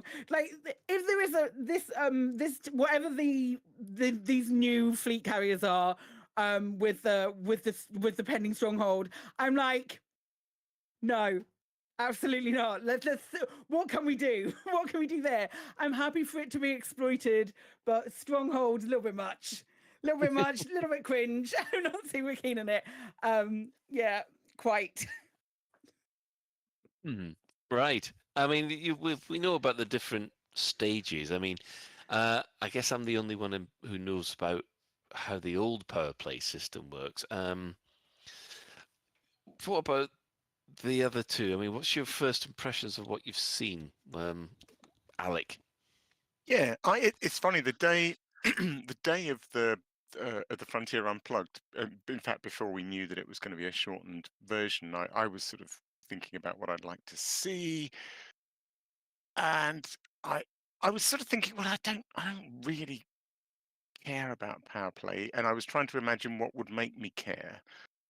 And funnily enough, I didn't exactly land on cosmetics, but I was thinking, well, I suppose I don't really care about moving numbers on sliders very much. And so when I saw the live stream, it was like, oh, okay. So I mean, you know, that was the main thrust of their live stream was getting across the fact that there's a visible effect to a power, you know, taking over a system that you're actually going to see it in the station. The funny thing is, I still sort of didn't care. I thought, oh, you know, is that it? It's going to be blue and there's going to be posters. I sort of don't care. It's lovely, it's nice, and I'm not having a go at Frontier because it's obviously the right thing to do. I just sort of don't care, which is a shame, and I'm maybe that's a me problem. I'm still reflecting on whether I ought to care more. You know, luckily they let it play over and over several times, but the first few times, okay, I suppose the color was different, but I almost didn't notice the difference on the first walk round. It was like I found myself leaning into my screen going, what's the difference? Yeah. And then, you know, I don't know. There was one thing that made me slightly chuckle. I mean, I'm looking forward to the graffiti. Do you remember has the graffiti that was already in the game gone? Yeah, it's all the stuff about Salvation Lives, and yeah, I'm coming across little. Still there. Yeah, I know it is. Is it? Okay, because it's quite rare, wasn't it? I'm looking forward to the graffiti because there was some quite humorous stuff. So I'm looking forward to seeing what they've come up with. But what got me was the idea that I'm going to get these names wrong, I think, but when it starts out I'm just scrolling back in the show notes because we've got the name somewhere. When it's exploited, I think that's when the graffiti is there. And they were sort of describing it and going, well, you know, some of the citizens aren't very happy with this new power coming in and taking over. Oh no, that was contested, I guess. No, I don't know. And then the next stage up was going, the citizens are happy now, and I was like, hang on a minute, what have you done to all the people that weren't happy? Peer pressure. Do you know what I mean? Peer pressure and a vicious leaflet dropping campaign. I mean, loitering is punishable by death. Can you imagine what they do to graffiti artists? Just saying. There's no discontents anymore. When it gets to 45, there's no more discontents. Well, hang on a minute. What happened to them? Have they been given to Etienne Dawn's meat factory? Yeah, because it goes exploited, then fortified, and then obviously stronghold, which is the most how should we say it? The bluest of the blue. Yeah. But clearly, the tangible stuff is those carriers. That does intrigue me. Yeah. Speak to the others, but loop back round because I want to talk more about those carriers. They're intriguing. Excellent. Okay, well, Chris, you've been left out. Yeah, What was your impression? I was a bit like Alec. I think I could best describe it as I was whelmed. I was a little bit negative when I came off the back of it, and I've calmed down a little bit since. I mean, I know that we weren't getting the deep dive that was promised, and I think it's good seeing how the stations will change in the different states. But I kind of took that as a given that we were going to get changes in the stations as a result of sort of who takes over the system, because you're already sort of supposed to get that when it's, you know, Empire and Federal, when it's the different industrial types, you know, the station concourses and things sort of pivot around that, so it makes sense for them to pivot around Powerplay. I kind of wish we had got a little bit more of the gameplay elements of it, or instead of it just being a walk round the concourse, maybe zoom in on a couple of the elements that you've changed, because I came away with the question of, where are the vending machines? I come into the Lave station at least once a week, and I don't know where the vending machines are. So if anyone at the bar wants to walk me up to a vending machine, then this is your chance to show me what the vending machine is. Point at it. Use the point emote. Show me the vending machine. They're by the lifts, and normally they're hidden by people doing missions. So if you go down to where the lifts are and turn round, normally there's a person on the right who's one of the mission givers, and behind her or him, there is basically what looks like a bubbly Coke can or a bubbly drink, and a couple of other things, screens there. Those. Wow. How is that a vending machine? Because you can see the. It's a banner. It's not, because if you look at the bottom, you've got trays where you can get stuff out. Or you're supposed to get stuff out. It's that the thing that they talked about vending machine. They said vending machine so many times, like it was a big overarching amazing thing that they were adding. If that was changing, if that's it, fuck off. and it's funny because even the Burrs, who are normally, you know, really tight and spot on and accurate with the stuff they put in their Which Space News, assumed that vending machines was referring to the mission terminals, but that's what I thought. But then those don't have any styling on them, do they? Well, no, but maybe we're going to get styling. Maybe. We'll have a more imperial look, but also they're not vending machines. They don't vend anything. They're not vending machines. But it's really annoying. At least I can vend a mission from a terminal. Yeah, if Frontier are calling these vending machines, then I don't understand. That's not something to get excited about and use the phrase vending machine like 8 times in a 10 minutes segment. Absolutely not. Don't even come to me. I'm just disappointed. It's just one of those ones. They mentioned it so many times, and if that is the sort of customization thing, it's like, do the Powerplay leaders all have their own favorite brand of soda pop that we're going to be getting? I mean, have they all got like their favorite juice? Like one likes Coca-Cola, the other one's more of a Pepsi person. I don't know. Think about the adverts. All the adverts that we can now do. The adverts for Ashling's juices. Oh, it's fucking happening, lads. You made this Third Frontier, now you lay in it. Oh no! This is going to go very bad very quickly. Special juice. Bathwater. It's Ashley's bathwater. You know it. Amazing. Oh dear! But yeah, I was glad that we got to see some of the cosmetic stuff. I was disappointed we didn't get the deeper dive. I would have liked. They did talk about the gameplay elements, and that there's going to be gameplay elements in there. And I think that is going to be what a lot of this new Powerplay hinges on, will be what is the gameplay involved in taking over a system? Is it still pamphlet delivery? You know, I'm assuming it absolutely is not still pamphlet delivery as the core mechanic running this, but yeah, I'm really interested in that element. You know, is that what's going to draw me in? I had a brief moment of panic. I don't quite know where this has come from, and it hasn't entirely gone away. Where I suddenly thought, hang on a minute, is this really Powerplay 2.0, or is this actually Powerplay 1.1? And what they've done is some cosmetic stuff. No. And they've brought in these fleet carriers. But is the gameplay going to be dramatically different? I had a moment of fear where I thought, I have a severe feeling, right? And I don't have any inside information or anything like that. I just have a severe feeling that it's going to be a lot more joined up than it was in 1.0. So the background simulation will affect the power play to a much more important degree. So I reckon that the missions that you run, if a faction is aligned with a power, then that will contribute towards that power. And the more that you run those kind of missions for that power, then the more the state will change. And when the state does change, there will be other scenarios available. And that's what I think is going to happen. I think I'm hoping that the leaflet delivery thing, the Postman Pat simulator part of this power play has gone away. You still have deliveries, but they're meaningful deliveries, not particular power play leaflets. Well, see, I'm thinking, hear me out, right? We've got on foot Okay. and stuff now. Okay, so first of all, you can ring the doorbell and hand over a pamphlet. Great. But also they've said that there's going to be graffiti, right? And I'm thinking there's two ways you can do this, right?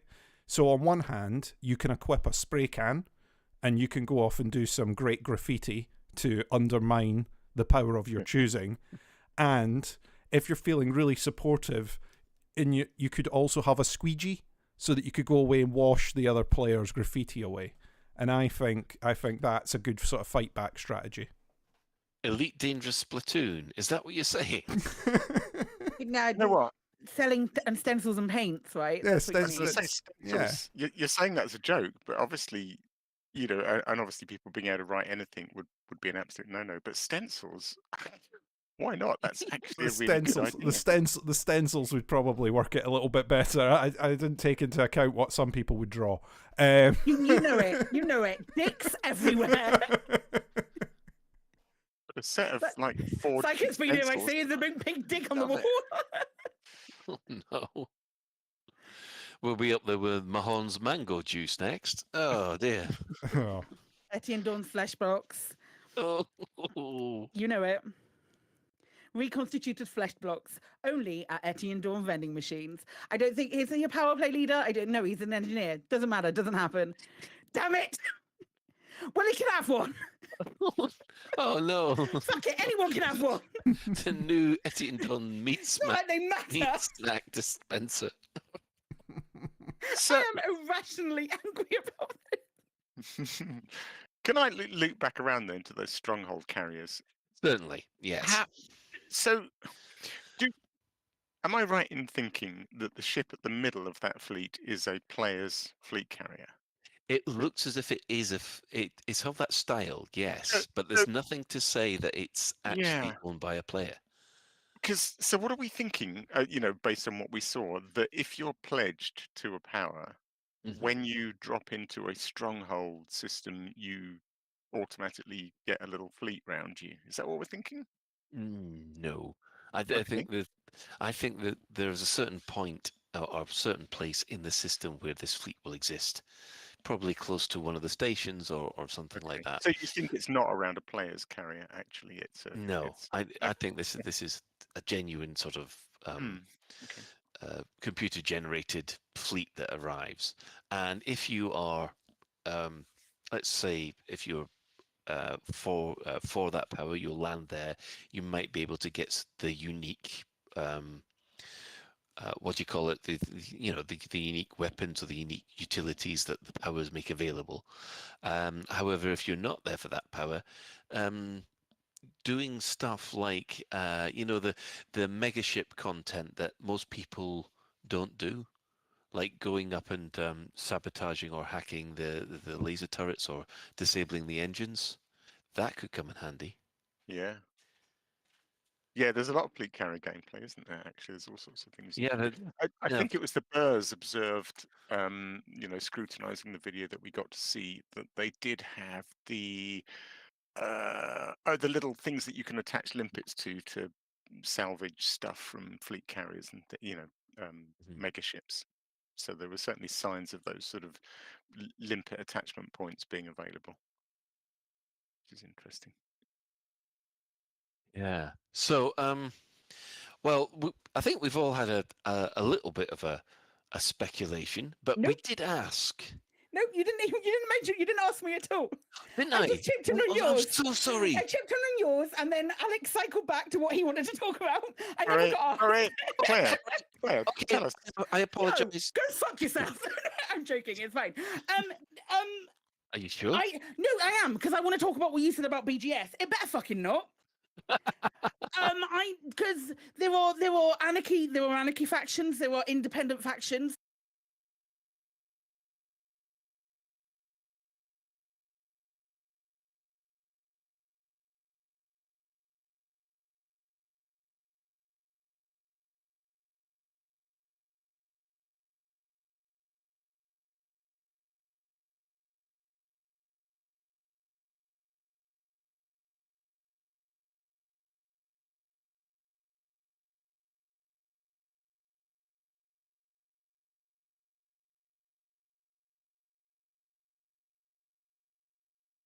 Can hear you fine. Do we have nothing on stream? Because that's what people are saying on stream. Sorry, that might have been me. Apologies. Chris silenced me. Oh no! First of all, we didn't know you, and then Chris silences you. Oh my god! It'll be fixed in post. Will I'm it sorry. fuck? I am silenced. And no one will ever know because it'll all be edited out. Misogyny! It'll The be perfect. misogyny that's happening. I get it. I see it. I don't know where I got to, but I started ranting about I had a rare but fun rant, which I haven't done for a while. But I, as an independent faction, and I mean, I joked about not wanting to have Aisling in my station and all of that shit. But I don't want anyone in my station. You know, I don't want I don't want anyone in my station, because I'm quite happy doing my BGS as an independent faction and just spreading out that way.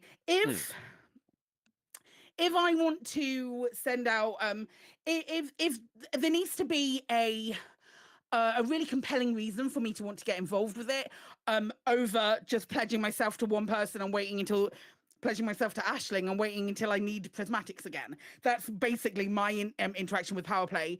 Is I only have, because I'm constantly pledged to Aisling, I only have to wait a week if I need, or a couple of days if I need prismatics, rather than waiting for the 4 weeks to do it. If there's a different way that is a thing, or even if those things are no longer exclusive to each Powerplay leader, that would be really cool. Like, give us another reason or a more interesting reason to actually pledge to a power and be invested in it. But please, for the love of all things holy, keep it away from the BGS. The BGS is a different system, and I hate the idea of the BGS being reliant on leaflet drop campaigns. Do you know what I mean? I can see where you're coming from, but wouldn't you feel more invested if? Hang on. if using BGS mechanics, you could keep the powers out.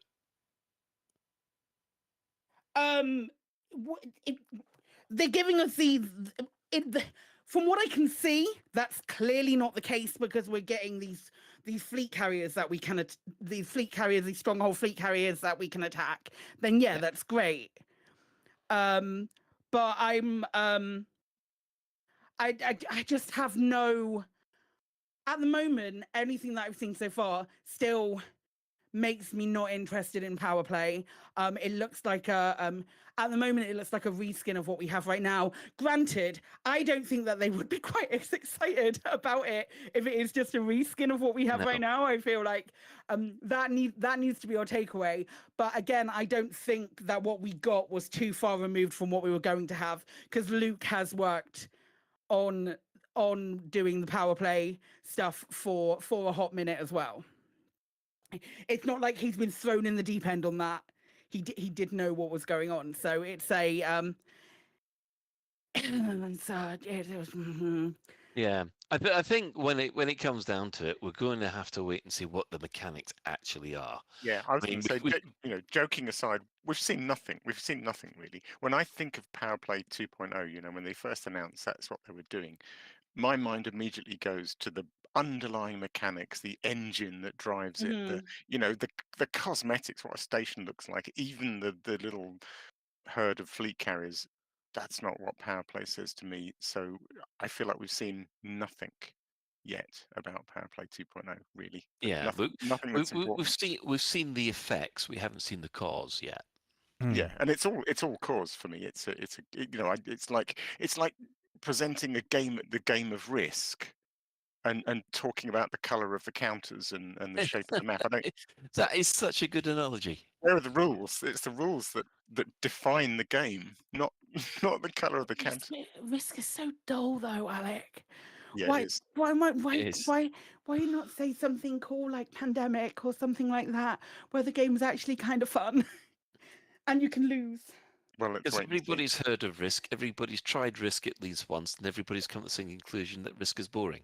Apart from Arnold J. Rimmer. Okay, so Risk is Powerplay 1. Yes. What is Powerplay 2? Pandemic. And don't tell me it's Risk with different coloured counters, because that it definitely is. That's exactly what it is. It's Risk with different coloured counters and posters.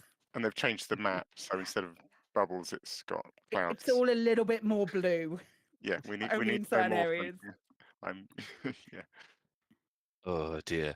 Right, anyway, now that everybody's had their turn. Thanks, Colin. Sorry. Thanks for remembering that I exist. I appreciate it. Oh God, just play the victim so much here. Oh. Right. I'm sorry, I feel that guilted. I don't know what to do. We asked people. Question of the week.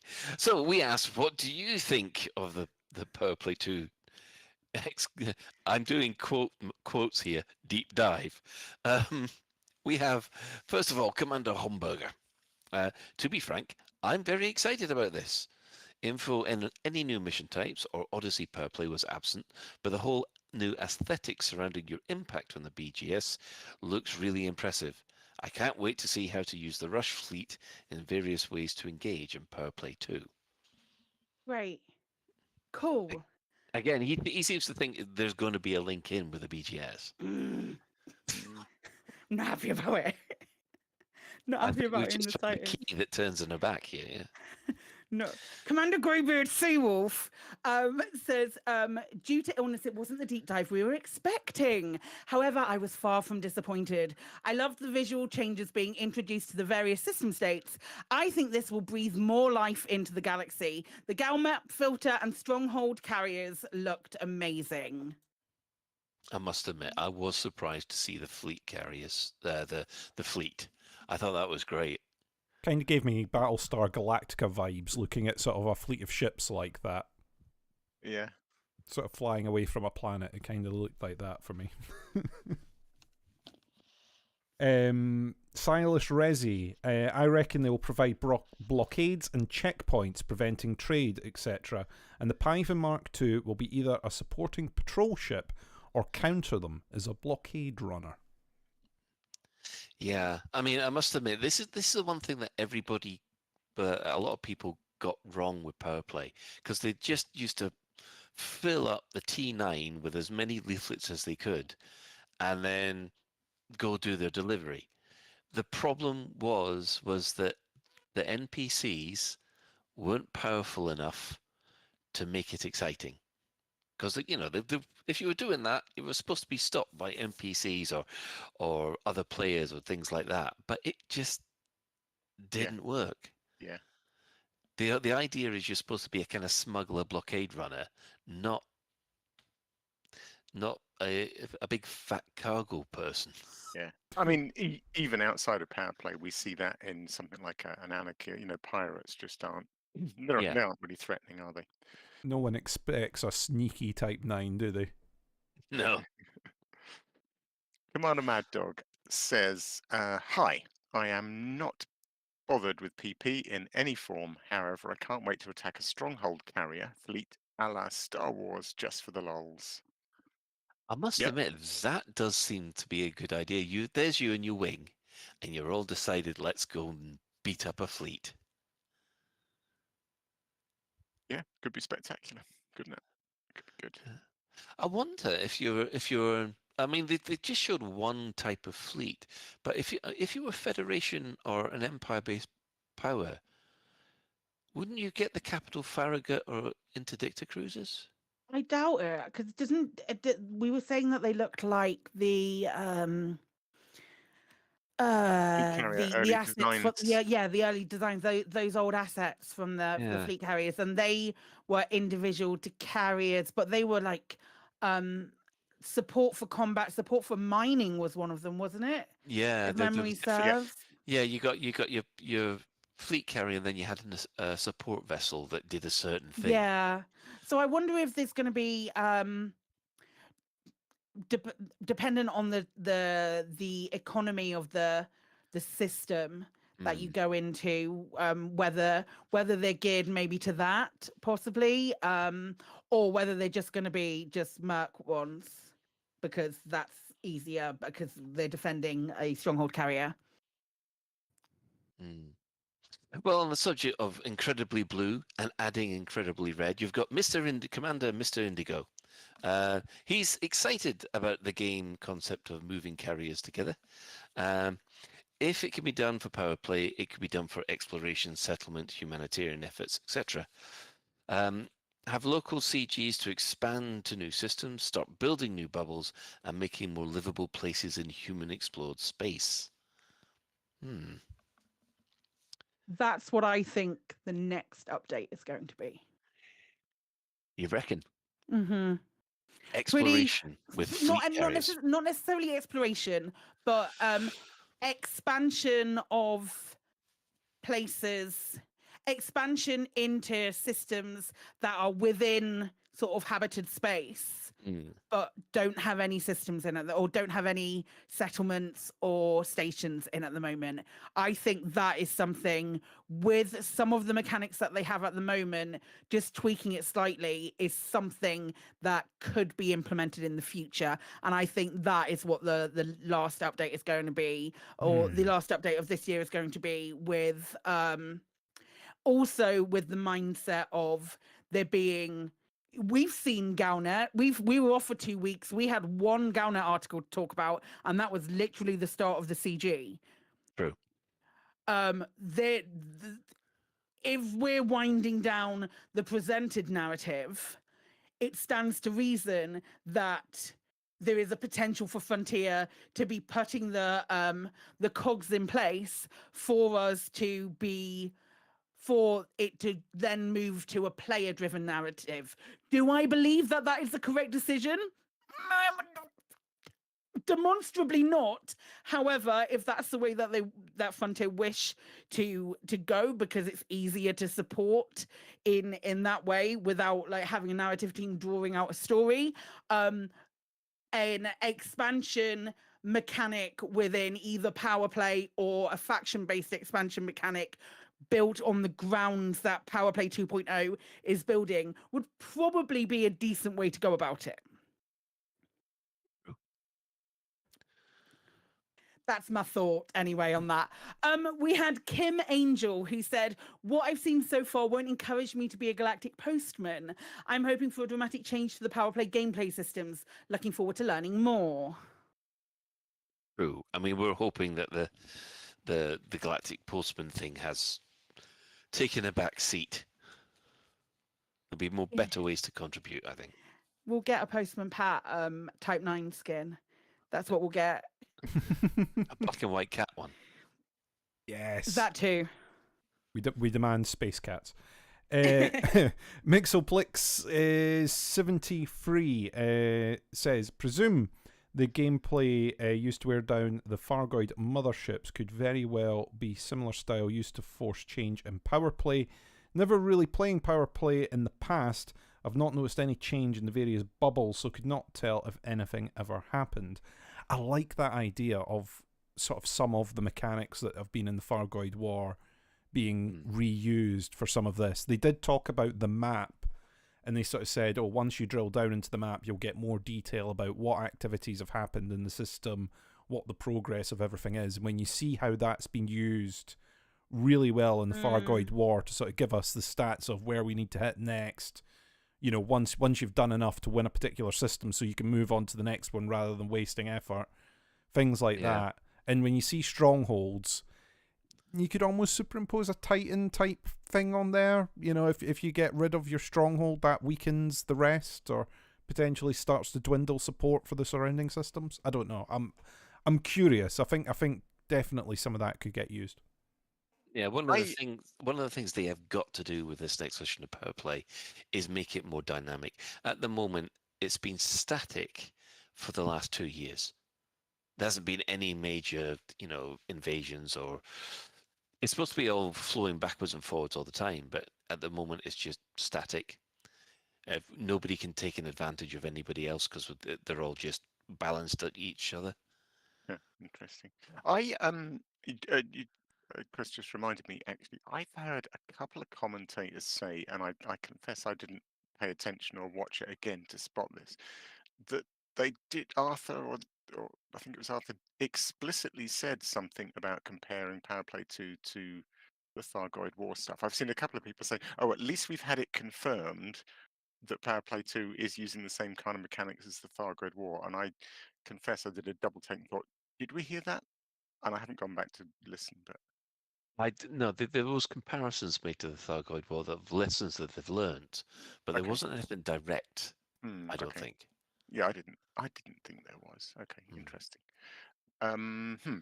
Omnituans says, honestly, disappointed.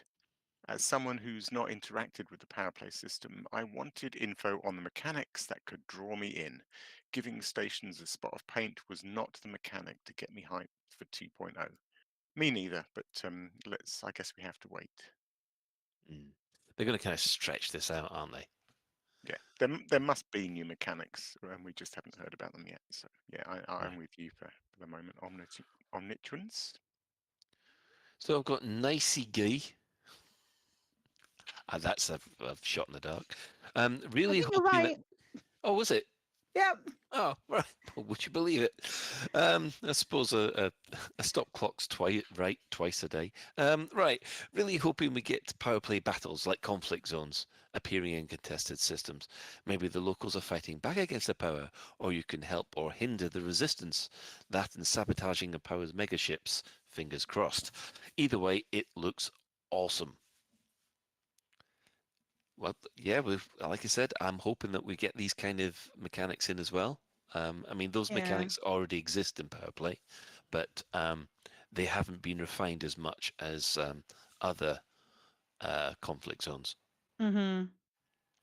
Commander Strayer says, I think the Thargoid War was a testing grounds, and soon we'll see more dramatic and dynamic Powerplay battles. The carriers will likely need to be attacked, infiltrated, or undermined in some way. But I don't think they told us all of the mechanics or if new factions will appear. I'd be surprised if new factions will appear. It's an awfully crowded bubble. Not a lot of room. Space isn't big enough. Safia, I expect we get some variation of the dynamic attack/defend events that we already have at installations and megaships, and maybe cargo stealing and hacking for undermining. Seems not too difficult to implement. How hard can it be, right? Everybody drink! Yes!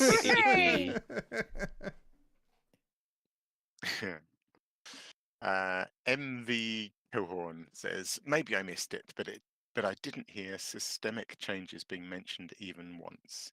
If PP 2.0 boils down to visual changes, it's a nice touch, but nothing more than that. Certainly not revolutionary in any way. Well, we know that it's different because we've got more states than it currently exists in Powerplay. There's only 3 states in Powerplay at the moment, but what we'll have up to there is 4 to 5, depending on what happens. Yeah. There has to be a big change coming. If there isn't a big change coming, then the shit's going to hit the fan. It's been overhyped. And let's face it, Frontier never overhype anything that they do. It's normally straight up, normally so chill about it. Understated, not a problem. It's all good, nice and quiet. I've got Happy Moon Monkey. So the Stronghold carriers will act like Titans away from the Powerplay HQ. Once nearby controls are eliminated, then they're easier to attack. If fully defeated, they will retreat to HQ or another system. Attack the 6 peripheral carriers to lower the defenses in the central command carrier, and then do damage against the central command carrier to make progress against the controlling power in that system. We weren't told anything about the contested state. I want to know how that works.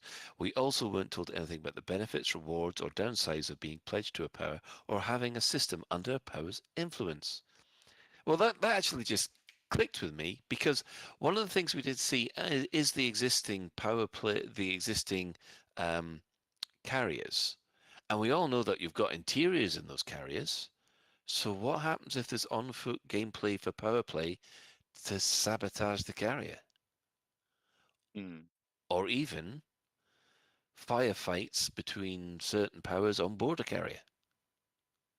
Interesting. You could have sort of similar control zone type stuff to what we get in the ground combat, potentially. You know, the sort of running between rooms, you know, like you get when you're inside some of the settlements and you've got to sort of run between different rooms that have got the beacons in them. If they set up the beacons right, then they could actually have a nice little capture the flag slope or area control game there. You sort of make it more stand next to a terminal to do something on the terminal rather than it being sort of a beacon in the ground that'll be a bit weird, but it'd be better if it was sort of take over enough control panels and then you've got control of the ship kind of thing, and then you get to run that a few times. Now that would be pretty cool. Vending machine wars. You have to board the carriers and then steal all their coke. You've got to swap out the Powerplay leader's favourite drink for your Powerplay leader's favourite drink. You've got to remember that the vending machines are the most important thing. Well, yeah, they've mentioned it so many times. They were signal boosting it. They're central to the we all want to steal Ashling's juices. Yeah, we do.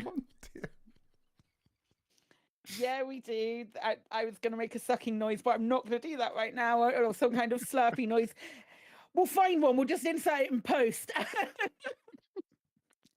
And finally, Rocky Star says, Frontier need to choose their words better. Even if it wasn't a last-minute replacement, I still don't think that we would have gotten a deep dive. Having said that, the map changes are most welcome. Station interiors look good, and it's nice to see it showing a dynamic system in play. I think there is much more to be revealed, and hoping the Stronghold carriers offer some on-foot missions to participate in the Powerplay simulation. Right. Yeah. So there we go. We have our opinion of Powerplay 2.0 and your opinion of Powerplay 2.0 so far. So far. Watch this. So quickly, let's do some any other business. We could do mostly Clueless because we've not touched on that just yet. I'm pretty sure this is Alex, isn't it? It is. It's just a little bit of amplifying something I said earlier about delivering all the wrong tissue samples for Mechan's little gathering thing. So yes, so I sort of, because I didn't know this, and I sort of asked on the forum and said, so things like tissue samples are actually tagged with where they came from. And Alex Zuno actually was the first person on the forum to correct me and said, since January 3309 and announced on Frameshift Live 24, every single salvage item research salvage included remembers the system from which it came. For the purposes of war progress, the item must originate from the system to be progressed, and the item must be delivered to any of the 11 rescue megaships. The extra little nugget here that I found really fascinating is if you go to the DCOH Watch website, and there's an option to log in the top right hand corner, which does the usual Frontier kind of API login thing. If you own a fleet carrier, then in the left hand menu of the DCOH Watch site, I think there's an item called something like Fleet Carrier Inventory that pops up. And if you look at that, it will show you the stuff on your fleet carrier and where it's tagged. So you can actually see this stuff. So I've included a little snippet, which I guess we'll get into the show notes, of a fleet carrier's inventory. And, there's a bunch of scout tissue samples, and each one has the system next to it. So there's, 4 from Hyades Sector FBN, and there's 3 from Hyades Sector Doody. So yeah, there you go. Every single research and salvage item is tagged from whence it came. Excellent. I didn't know that. No, I didn't know that either. Yeah, I do like the fact they've gone into that much detail with it, because I never realized how much these things affect the war, because it does seem that the strongest weapon that we've got against the Thargoids is the sampling limpet. It feels wrong. We're winning the war with smear tests. Sorry. Oh my god. Right. Oh no. Oh no. I know where you just went as well. That's not no. Right. The Dex Legacy Episode 8 Drawing Lines was the last in the current series of the Dex Legacy Season 2. You can find further information at thedexlegacy.com, including links to the paperback book, The Dex Legacy Season 1, Collected Scripts and Commentary by Emily Inkpen, and also the complete Season 2 on HD audio. And Emily Inkpen, of course, is up for an award for this. Now, free on the Epic Store from April the 4th to April the 11th is The Outer Worlds, Spacer's Choice Edition, and Thief, 2 most excellent games, although I must admit, at the Thief one, I was never any good at that. I guess I was too noisy. One thing that's been popular amongst other commanders at the moment has been the Starship Simulator Kickstarter. It's gone from strength to strength. It's now up to, get ready for this, £244,734. They only wanted 65,000, and there's still another 16 days to go. Yes, so that one does seem to be going from strength to strength. Oh, right, Psychit, would you like to? Hi. We had out. I can cover the next two if that's quite all right. I'd love to cover the next two. Certainly. Yeah. So for those that might have missed the announcement and are planning the 2024 social calendar for Elite Dangerous meetups, PitCon isn't happening this year. The Burpit did an announcement about that. ECM is happening. I don't think tickets aren't available as of yet. But remember last year I had a little meetup. We had a little meetup in Bristol, and there were like 20 or 25 or so folks who came and met up in Bristol. We're doing the same thing again, but it's the 20th of July this year. Sat in underneath their awning, and RT is coming, and it was really, really fun last time. The details are in the show notes or on in my Discord as well. But it was a really nice time last time, and if anybody just wants to come and just have some drinks with some commanders, it was good fun, and I really enjoyed it. So we're doing it again. And last, and by all means not least, our newest tech person, the Chris Mark V, otherwise known as my husband, my husband Chris, he has it's a very special birthday tomorrow for him. So from all of us at Lave, happy 40th, baby. I love you very much. Happy birthday, little big birthday. Hey!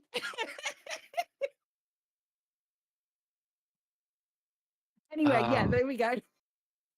I now feel so old. Vaguely remember 40. Yeah. Look, we weren't born when sepia tone was still the thing, you guys. So we're young and hip and cool, ain't that right, Chris? So hip and cool. So hip and cool. Yeah. Definitely not anything wrong with my back. Didn't have to actively move in my seat while I was talking to you because it was hurting so much. Definitely not old. With that old Alec, Comic Sans was interesting when it was first released. Comic Sans was never interesting when it was released. Right. But anyway, happy birthday, Chris. Love you. Well, on that happy note, we will then now do our shout-outs. So for our sister station, Hutton Orbital Radio, you'll find that they broadcast on a Thursday from 8:30, and you can tune in at twitch.tv Hutton Orbital Truckers, or if you just want the audio, go to radio.forthemug.com. For the discerning commander that likes a bit of CQC action, you can check out the CQC Discord at discord.me/Elite Dangerous CQC. We'll also give shout-outs to the following Elite Dangerous podcasts. That would be The Guard Frequency, who do other space games as well. And there's also the aforementioned Loose Screws, who had their ScrewCon. And of course, if you can speak French, there's always the Elite Dangerous guys do a podcast as well. Now, following on this, we have the latest Galnet News Digest, as provided by the wonderful Commander Witherspoon and the fantastic Commander Beetlejuice. And we'd also like to thank everybody who's chipped in at the Twitch chat and the in-game commanders that we've had in the bar. Who have we had, Chris? We've had Yaris, hopefully I'm pronouncing that right, Decamper, Rocky Star, Andy Sharp 42, and Real Merle. Real Merle. Real Merle. Not fake Merle, the real Merle. Except no imitations. Do I really see if you can't speak French? No, it's because you say it. I have to bite my tongue because every single time I go, I just let the funky music do the talking every single time. That's why I have to stop myself. I am oscillating with the need to quote Girls Aloud every time you do it. That's all. I think we found another thing to take a drink to. So special thanks to Commander Tokuso, Jay Trax, and Alan Stroud, who have all created music for this show. That is it for yet another episode of Lave Radio. If you'd like to get in touch with the show, you can find the contact links in the home/contact us menu of the laveradio.com website. Do let us know if you have any questions or if there's anything you'd like us to discuss in a future episode. Lave Radio is recorded live on a Tuesday evening at 8:30 and streamed out at laveradio.com/live. So, thanks to Alec. Thanks, Colin. Night all. Thanks to Claire. I just let the funky music do the talking. And of course, special thanks goes to today's tech specialist, who's also doubling as a panelist. That's the Chris Mark for. You're welcome. But he only does 2 hours on Black Diamond FM. Yeah, so on we a don't. Sunday. This isn't a lot to do. We genuinely haven't mentioned that enough. Black Diamond FM, Sunday afternoons. 12 till 2. 12 till Should 2. be 3. Should be 3. So, until next time, Commanders, fly safe. But if you can't do that, fly dangerous.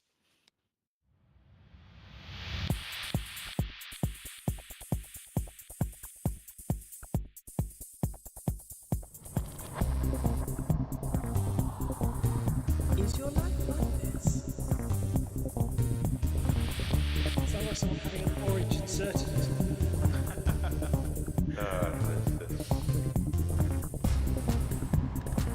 Need a safe word. Space can be low.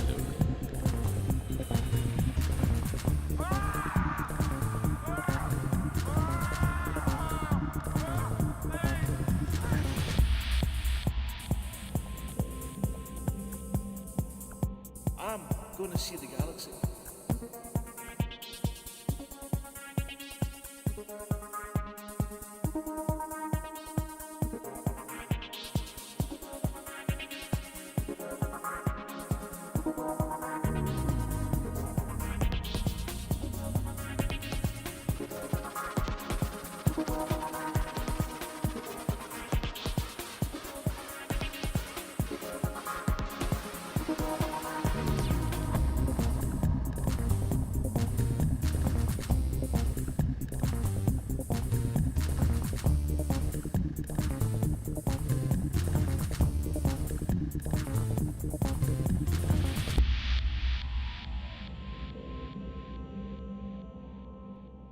Ah, damn it. No worries, guys. Hold the fort for 2 seconds. I'll be right back.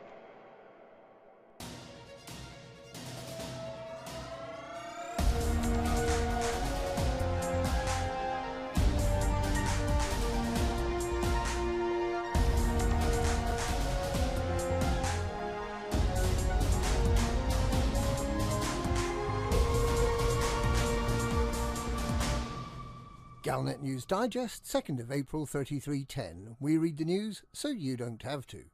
In this week's news, there's a couple of days left to help Achilles create their new Titan drive. We're still more than a week away from the inevitable destruction of Titan Oya, and it's probably 3 months before we get to see what's happening with Powerplay.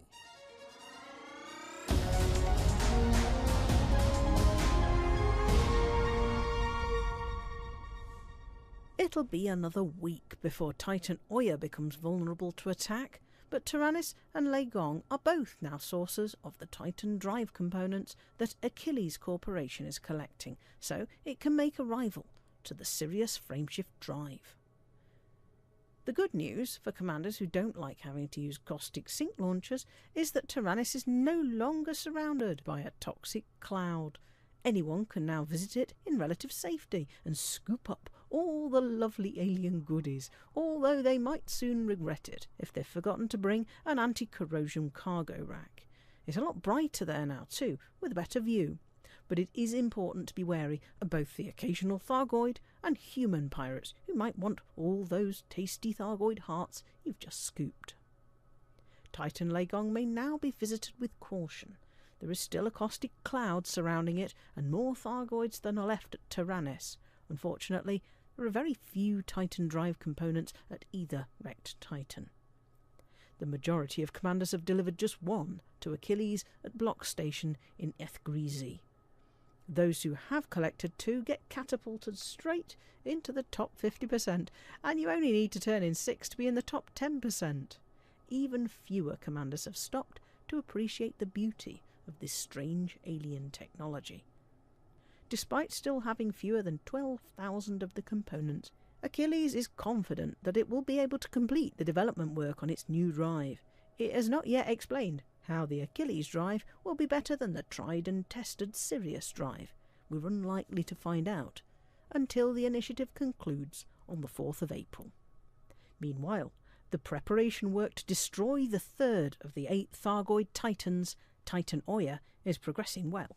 With only 17 controlled systems, Oya is almost certain to be destroyed in the days following the 11th of April. The Anti-Xeno Initiative is planning to use its Spire sites against the Titan and to hold a mass Thargoid tissue sampling event to severely shorten the life of the beleaguered alien mothership.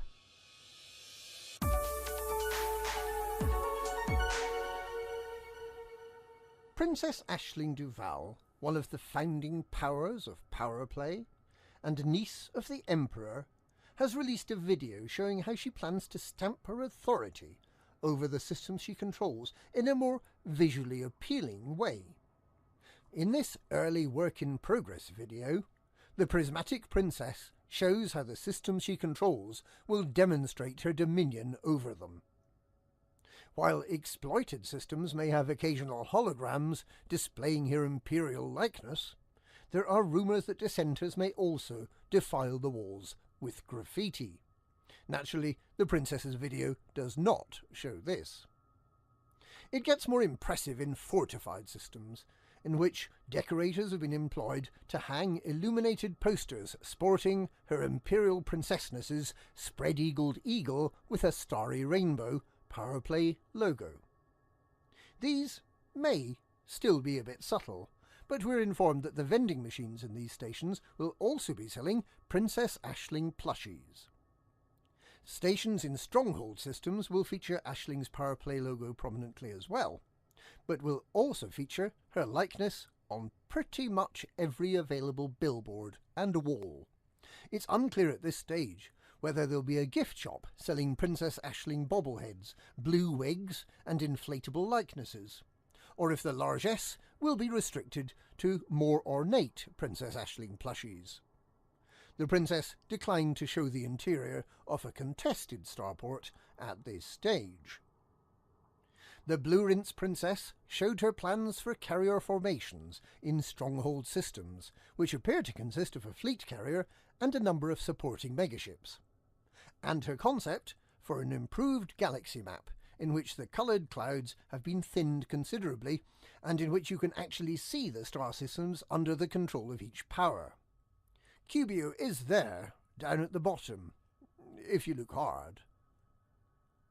Other Powerplay leaders are expected to follow suit with this visual rebranding exercise, with brown Prime Minister Edmund Mahon plushies expected to be especially popular. Changes to the mechanism of Powerplay have not yet been announced.